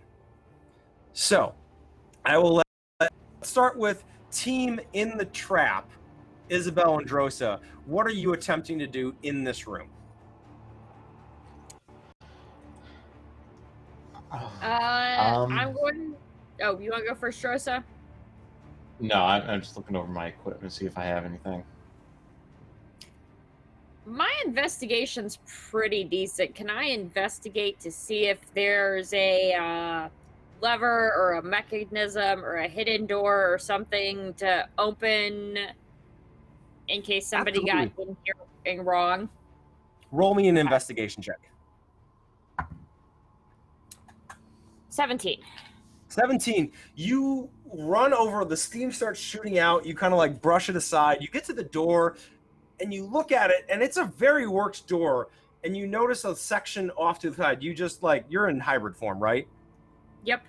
Oh yeah, claws in, you just rip a section out, and you see a whole clockwork mechanism behind governing the door. You can't quite at the moment make out what exactly it does, but you know you found the mechanism that works the door. Drosa.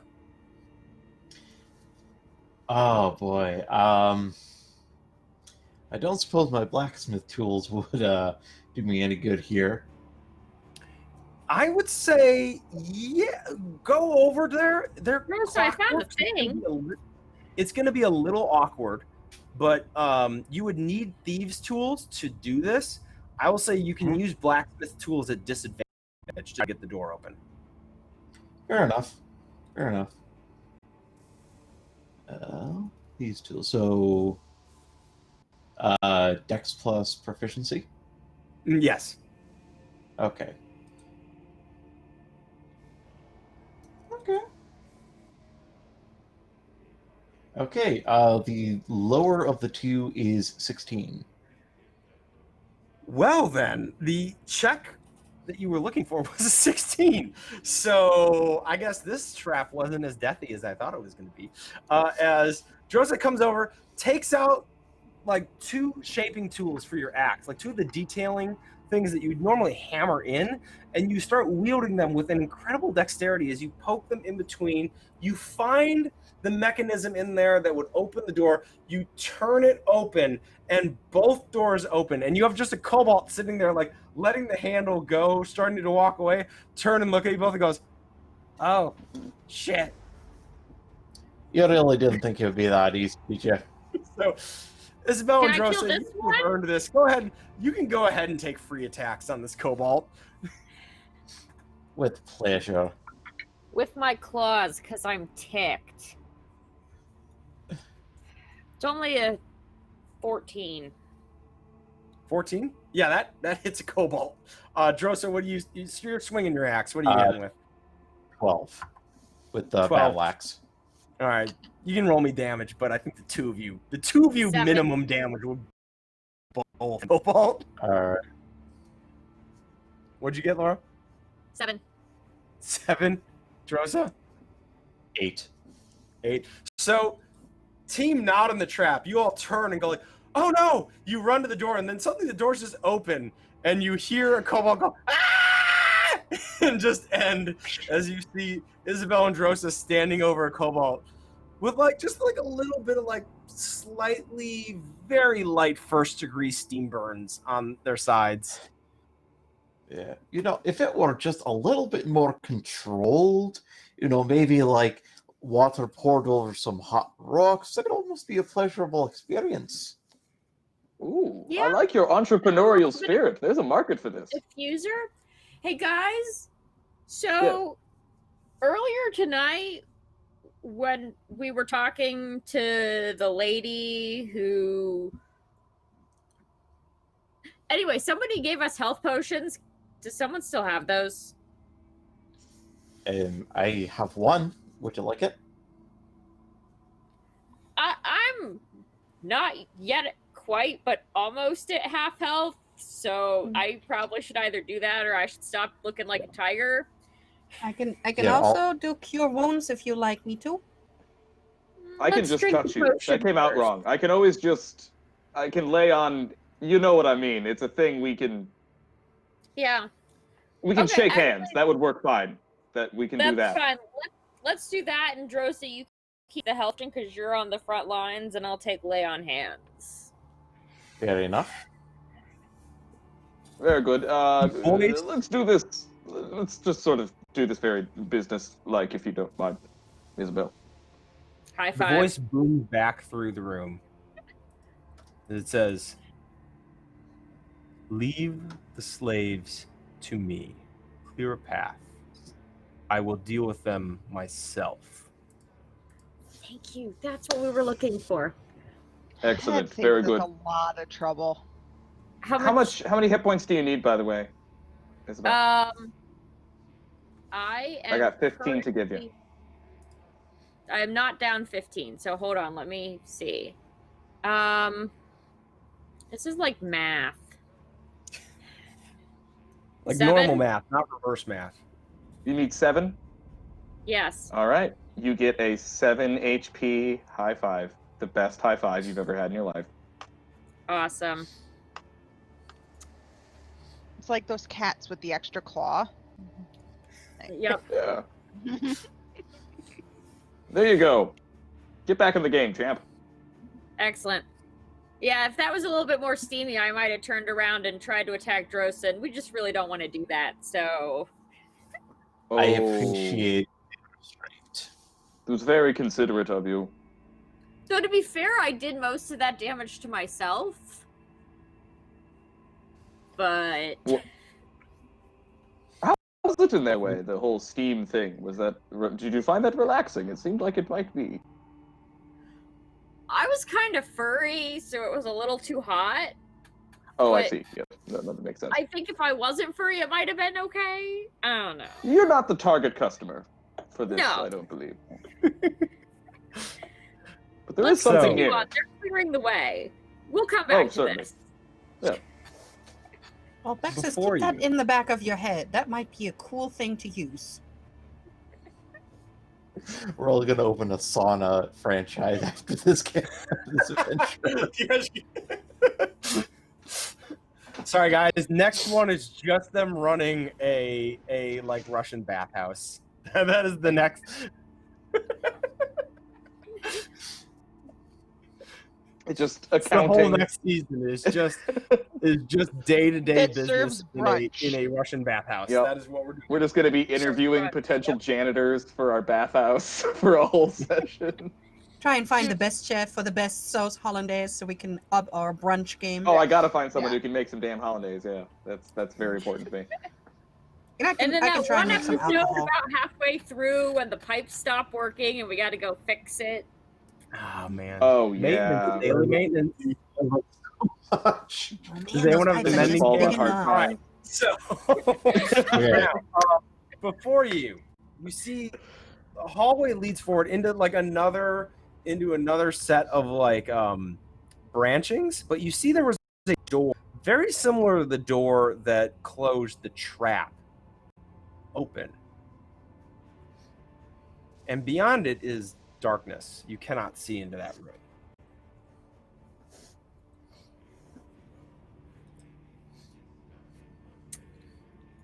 Can I smell into it? You need to get closer. Hmm.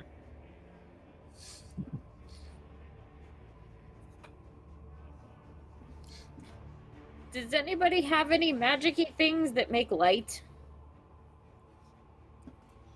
Well, I got that moonbeam. And I don't know if I throw a random fireball in there, if that will, or like the produce flame, if that will make us see, at least for a little Like- bit. I can try. It's not one of the spells that I am like well trained in, but I can try. But we might Okay, get I'm something gonna- else instead. I'm gonna light a torch and throw it into the room. The torch travels into the room. As it crosses the plane, no light emerges. It just goes into total darkness. Well, that's Well, that's mildly good to know. disturbing. Darkness spell. That's not how that works. That's Are you sure? No, not at all. Neither. Well, nothing ventured, nothing gained, and I'm Just gonna walk send the forward. bunny. Drossel, wait my- for the bunny. My Let's fun bunny that way. has advantage on perception for both hearing and sight, And headlight Nice. eyes. and it The has bunny. dark vision. you want to be able to point But yeah, just I'm like gonna that. send the bunny. All right, so you send the bunny in. Its vision goes down almost the instant you walk in. It is very dark in this room. It is magically dark in this room. How extensively do you try to hop around in this room?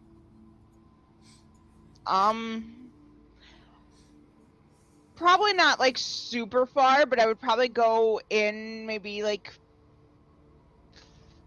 10 feet, like 5-10 feet ish, and I just want to like, if I can't see, like hear for where any sound might be coming from. So you hop in trying to search for a wall. You hear nothing for a bit, and then you hear like a light clinking of chains, and suddenly you, Bexus, hear the noise of something very heavy hitting the ground and the little ting ting ting ting ting ting ting ting of familiar bunny parts scattered across the floor. You monster. You absolute monster. No. Oh, I demand I satisfaction, feel sir. terrible about this already. Oh. Oh no. Get him, guys. So, Twenty. do Yeah. something. Okay. We're Let's see. So, Okay, they're back. could you tell the rest of us where it was based on that? I would try. Yeah, Right. you could say that it was fairly into the room. It had like moved towards the center of the room, trying to find like an edge, trying to find something, and the blow you couldn't tell where it came from because this is magical darkness. And the voice booms through saying, "You see, my brothers and sisters, the slaves are afraid to confront me, for we are mighty and we are going to overthrow this pathetic city. This city that did not recognize my genius. He's I will totally slay gonna die. them with our creation, and then we will move down into the city, and we will Okay. burn it to the ground." Mm-hmm. You're gonna die. That whole bit He's about really being mighty, starting- it's kind of undercut by the fact that you're hiding like a scared little bunny rabbit. Turn on the lights and face us like an actual warrior, or you can just run and hide, make our jobs a lot easier. Drassa, that was really cool. That was a nice call out, but it was a little bit too soon on the bunny rabbit reference. Maybe read the room next time. So, based on where Bexis said that her bunny rabbit was when it was demised, I have that bag of blasting powder that I got from the blasting powder guy, Mhm. and I'm gonna use one of these Ooh. 20s to throw it and hit the guy who just killed the bunny. All right, let's do it. You run in, and you toss that in the general I direction. prefer not to run in. I'd prefer to stand as close as I can and then just throw it. All right. So Do I we need don't to need to roll me produce 2d8. flame on it or to make it Huh? blow up? I mean, I have a tinderbox. Yeah, Okay. she like, as Isabel runs forward, like produces a tinderbox, lights the bag that it's in, and just tosses it. You can roll 2d8. All right, and that's my crit. Yes, you're using your crit, so that's why you're getting 2d8. Uh, I have really quick, Staff and TJ, in honor of the bunny that I got a crit fail for that. I'm being punished by chat, justly so. It wasn't me, it was the villain. Like, villains got to be villainous, right? Nope. So No, I blame Go you. ahead. Staffin, you're a hero. Thank you. Punish him. it's 15 damage. 15 damage, and with that, we are all going to initiative. Right? Get him, Isabel.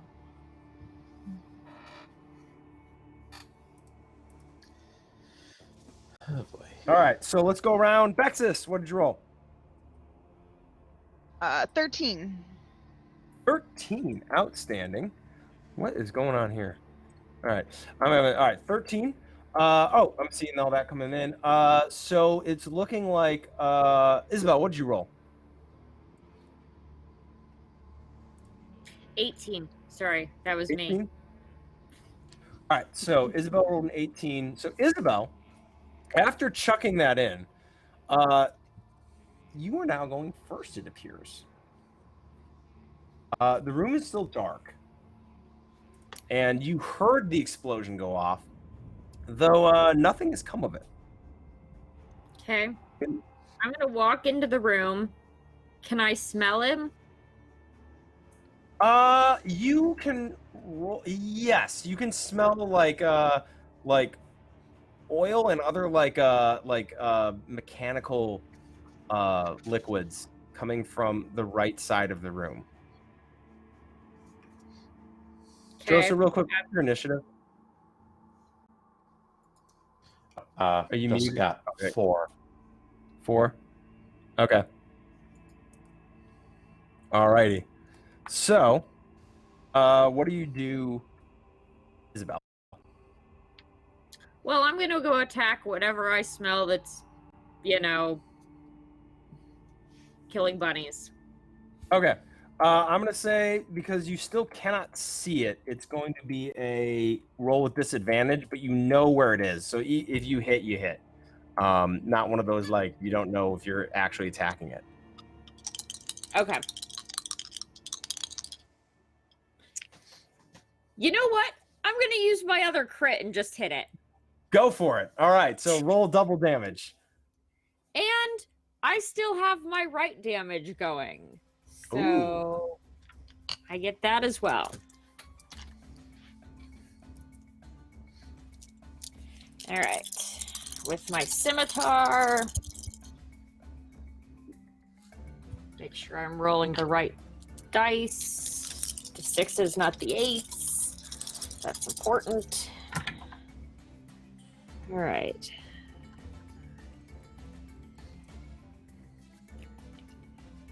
20 damage. So you come in and the lightning sparks from your blade. Some of it isn't. The magical darkness eats the light as your blade comes down. You feel it impact. You feel it impact and cut.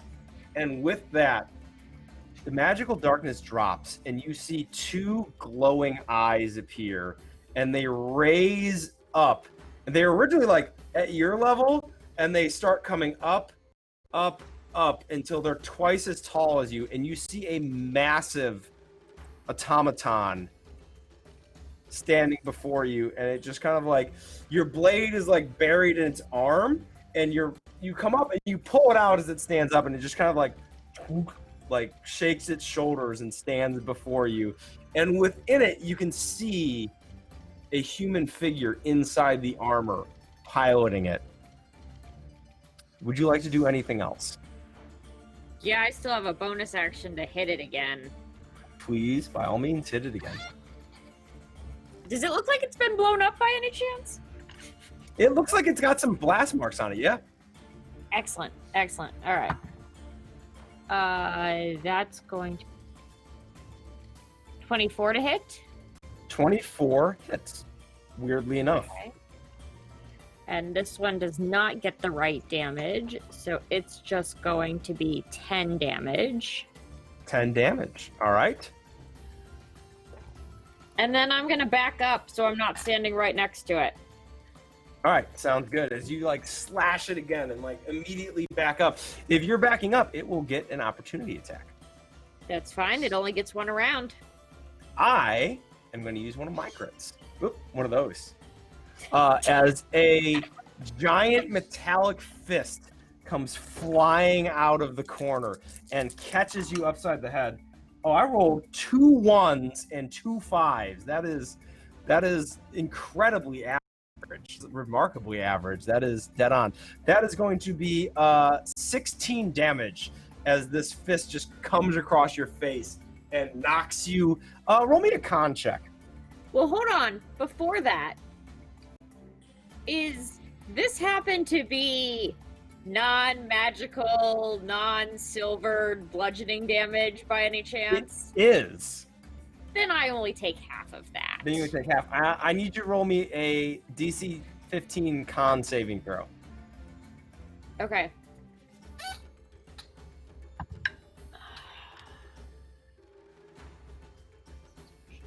$16. 16. You keep your feet, but the force of the blow slides you back another 10 feet.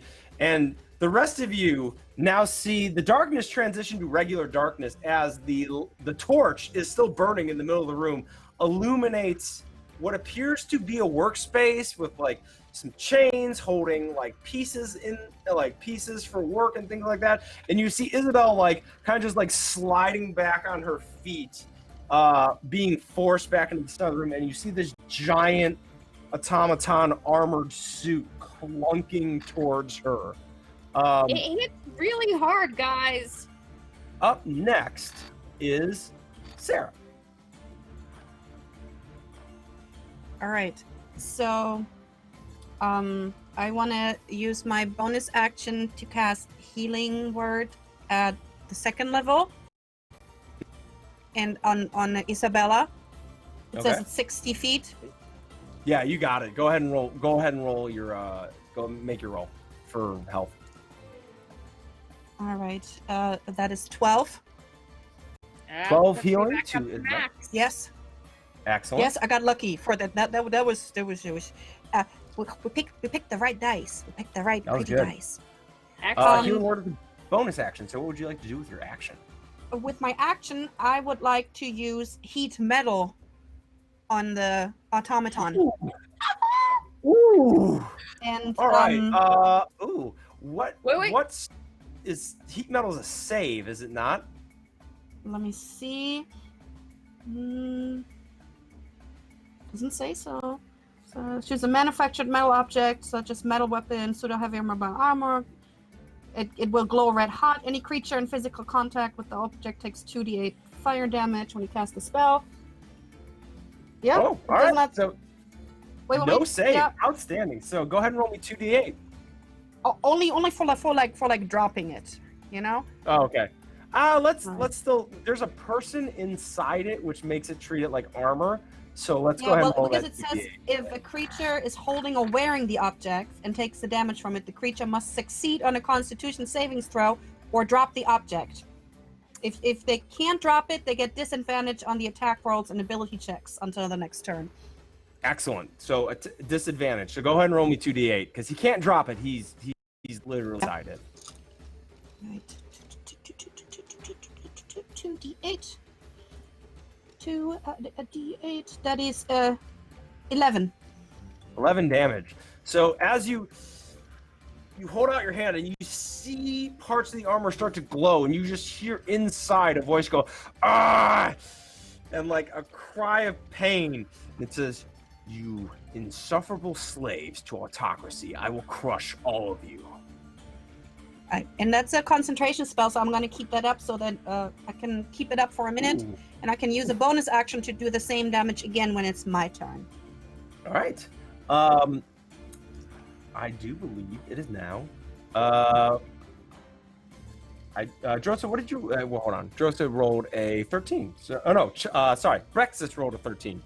Drosa rolled terrible. Bexis, it is your turn. Okay. Bexis is going to pull out her fabulous screwdriver wand and come on, baby. And she's gonna like trace some symbols in the air, and she's going to attempt to cast something that she's not 100% sure like how to cast. Just trying to like, I have the basic idea, but I don't know. So we're gonna roll and see. I get to pick because I have to roll on a table to determine what I do. So, and that tells me to re-roll on the table. Okay, and I don't cast what I want. Instead, I cast Melp's acid arrow at Nice. it. I believe that's an attack roll. It is. I'm like, So- that's a 13. All right, 13 does not hit Okay. as it dings off the armor of this thing, and you hear like a chuckle come from inside, like. Okay. It says on a miss, the arrow splashes the target with acid for half as much damage, and there's not any like residual damage. So. Okay. Go ahead and roll damage. Okay. So.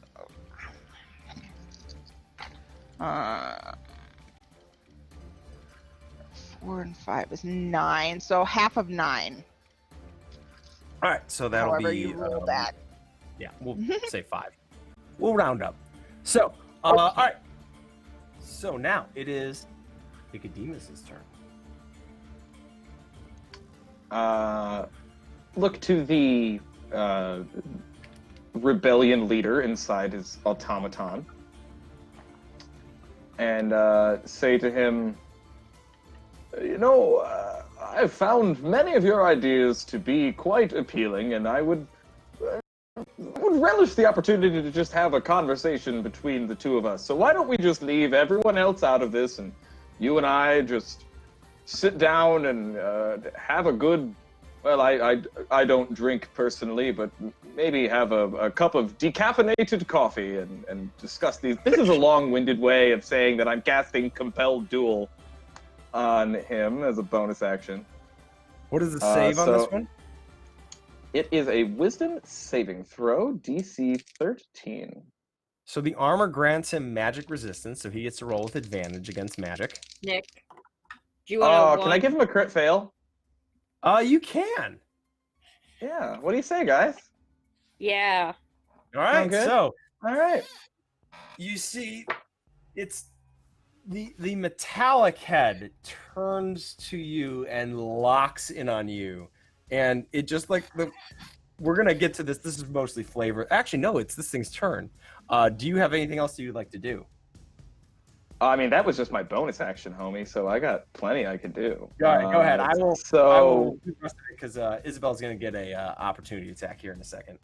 Oh, capital. I'm going to run straight at him, and failing to come up with a very quick electricity pun off the top of my head, I'm just going to cast Shock and Grasp using my electric shield. All right.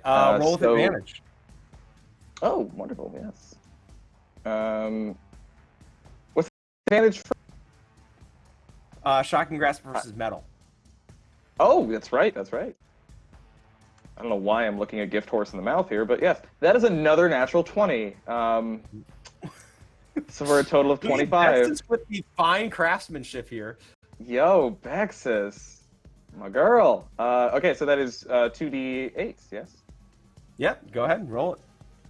At least that's what it was last time we did it. 11 total damage. 11 and damage. Can't take reaction. All right, so he is going to move towards you as smoke starts rising out of parts of this. Isabel, a hand just tries to like push you to the side, like a I large. wasn't next to him.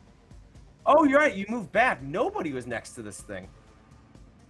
So it's going to move up and try to smash attack Nicodemus. Let's see how it does. Whatever. Advantage, right? No, it gets it would get disadvantage if it attacks anyone How that's not far away me. are they Yeah. from me? You did not move into melee with it, so it's close enough that you could try the your spores on it. Yes. Yes, please. And can I? What kind of save is this? It's a wisdom save. Double check. Line.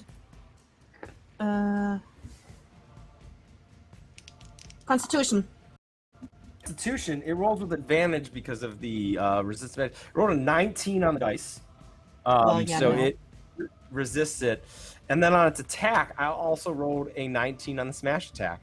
So, Nicodemus catches a fist that is going to do 12 bludgeoning damage. Ow, dick. Just slams into you. Cool. Is Compelled Duel a concentration spell? I don't believe so, but let me double check. It is. Yes, I need to make a con save. Roll me a check. Okay. So what's my DC? It's 10 or half the damage you took. Yeah. So you took 12 damage, so it's either 10 or so it's a 10. I got an 11. All right, you make it. You're good. You maintain the spell. All right. All right. So it is now. Oh, you've compelled duel with it. Nicodemus. See that crit there? You feel No, a I don't. hand It's weird. reach around your face and pull your face back, and a blade digs into your back as you hear a voice hiss, "You will not do my work. And you are going to take, let's see, you're going to get 1 for the sword. 2, I'm sorry, 2 for the sword because of the crit, and then another 4d6 for the sneak attack. Oh, This is going to be, that's 8, 10, 13, 17 damage as a blade just drives up into your back. The rest of you are now aware of a Kryn spy appearing to be a very pale-skinned elf. You're also all aware. Pull Nicodemus onto their blade, snarling, "I did not seed this rebellion to have it undone by a bunch of upstarts." Nick is down. Oh no! So as Nick is Nicodemus collapses at the feet of this Kryn Dynasty spy, as it just like whips its blood off, looking about you. Oh, I do have another crit fail. Okay, well, I'm now out of crits, Lydia. So I use that to drop Nicodemus. It is now Drosa's turn. Dogpile and Nicodemus Day. All right. So Drosa sees Nick go down, and she's kind of like behind everything. I imagine she was kind of like waiting for the right moment, and then that happened. And she's going to shout at the Kryn spy. "Oh, I thought something looked off. How about I facilitate a reunion, you and your Goliath friend?" She'll charge forward, and you know what they say, one good crit deserves another. So I'm going to use this thing right here. I don't know how the camera. There it goes. So we're going to do a actual 24 battle axe attack. That's not going to end well for this for the Kryn spy. Please roll your damage. Okay. Let's see. It hits hard, but it can't take a hit. So 9 plus. Okay, that is 18 points of slashing damage. 18 points. It is hurting, but the Kryn spy, he is not down. As you see him spin away from the axe blow, blade still in hand, looking like he's ready for a fight. All right, and we're going to use the last key point for another pop. Roll your attacks. All right. First one is a 7. 7 AC? No. Yeah. Second one is 14. 14 does hit. Okay. So roll your damage. Okay, that would be 6 points of bludgeoning damage. 6 points of bludgeoning damage. So as you come forward, the Kryn spy tries to like bring his sword up. You block and you throw an elbow, and it brings a hand up to catch. You grab the back of its head and just snap it down into your knee. And the head snaps back, and the Kryn spy just collapses to the ground.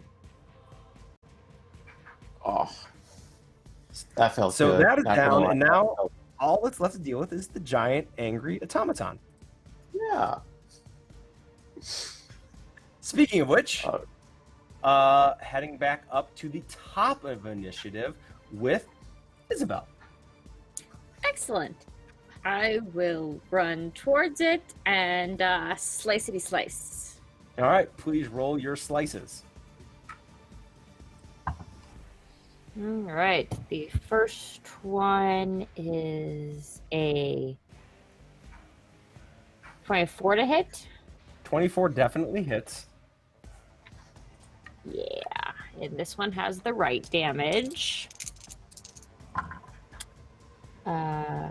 That's 14. 14. Second attack. Second attack. That's a natural 20. All right, go ahead and roll damage. Okay. No right for this one, just, boring damage.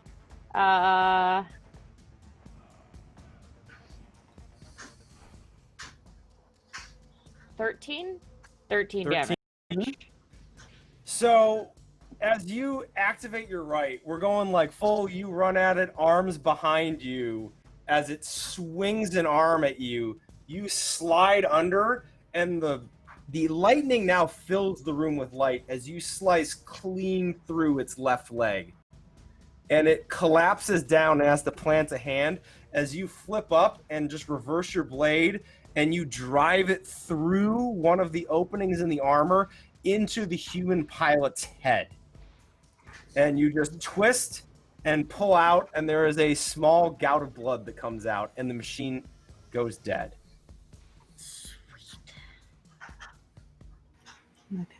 Can I go over and use Cure Wounds on Nick?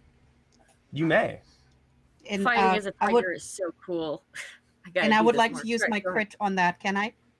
Yes, please do. I will say for this purposes, you can use the crit for max healing. All right, so that is then 12. 12 healing. Nicodemus, Thank you. you Yes. do not die. Oh. As you come gasping back, the last thing you remember is the feeling of someone driving a blade into your back. We are now out of initiative. I mean, Nick's fine. I mean, that wasn't his first near-death experience. It's like, come on. You're literally like the first time gif. Like, first time? I remember my first near-death experience. Come on. Yeah. What happened? We feeling old man. I feel like this is a good time to, having defeated the evil, not just the mastermind behind the rebellion in the sense of the designer, but the actual Kryn diplomat who was pushing him to create this rebellion in a strategically important city in their war. I feel like this is a good place to close our Deadly Design game. So, can we go to the after party? Huh? Can we go to the after after party? There's definitely going to be a part. You guys are going to be able to like. That's going to be some post in the Discord. We can post epilogue. The director's cut. The director's cut of I don't Wilde and Chaotic. Yeah. So There's going to be a sequel to the Macarena. Oh, I didn't get to do the Macarena. Tom, come on. I'm sorry. Would you like to use one of your crits to Macarena? I like to use both of my crits to Macarena, actually. Tell me. I want paint me a word picture. Has ever been, which Thomas Grant, paint me a word picture. How critical is my Macarena? Can we put on the mechanical 1996 lives armor again, suit and do sir. the It lives trouble? again in you. Oh, that's good. So, okay. So really quickly, we're gonna go around, recap who we are, where we can find us, things like that.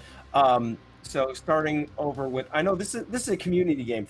So first of all, the Discord. Everybody, if you are not already in the Discord and you're watching this, join the Discord. You can talk to all of us because we all hang out there. So going around, let's start with Vivi. Vivi, where can we find you aside from playing in Wildmount?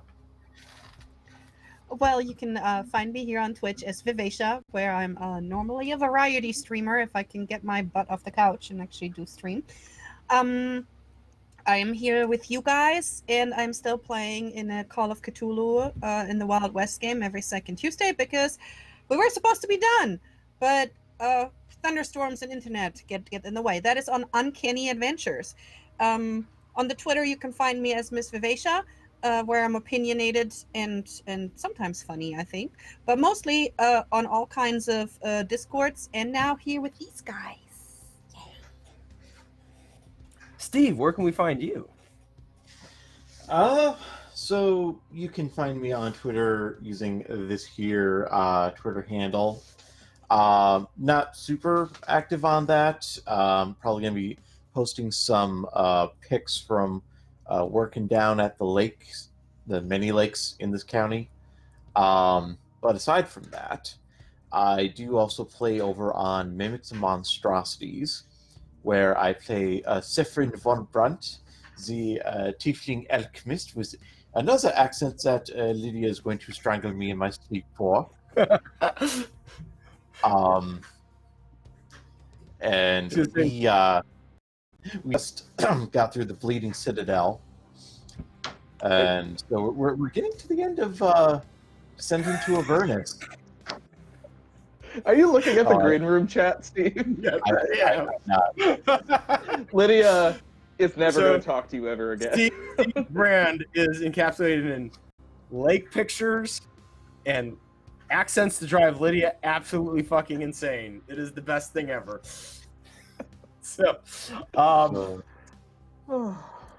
Laura, Yes. anything you want to talk about at the moment?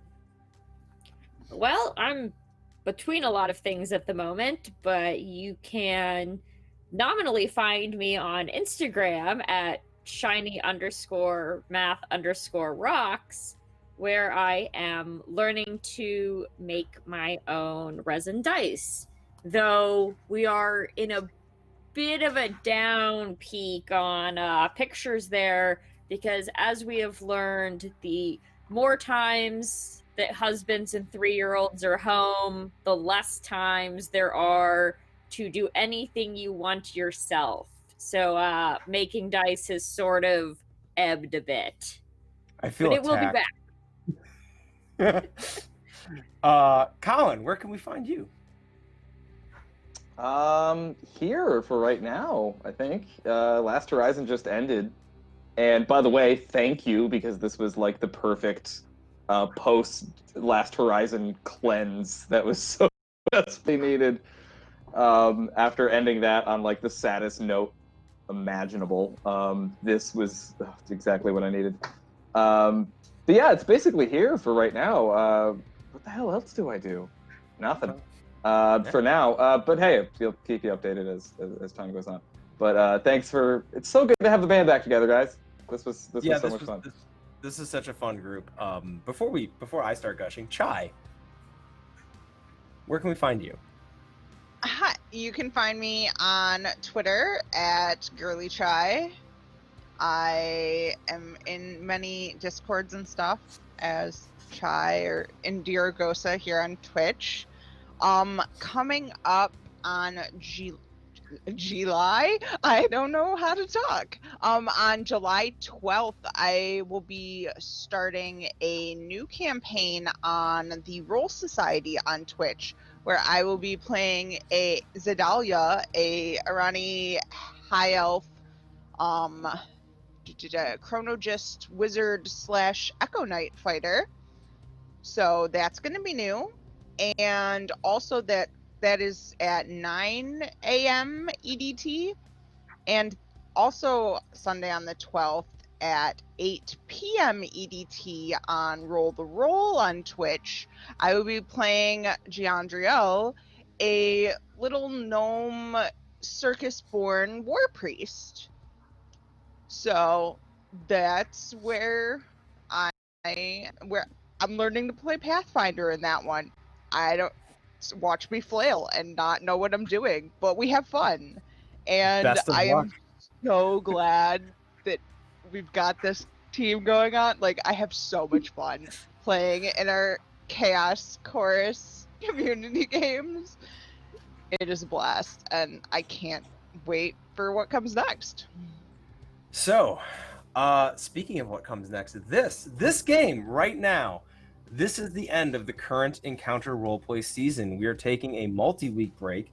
The next season will kick off starting on August 3rd. This crew will be back, closing out Friday nights for our particular brand of chaos.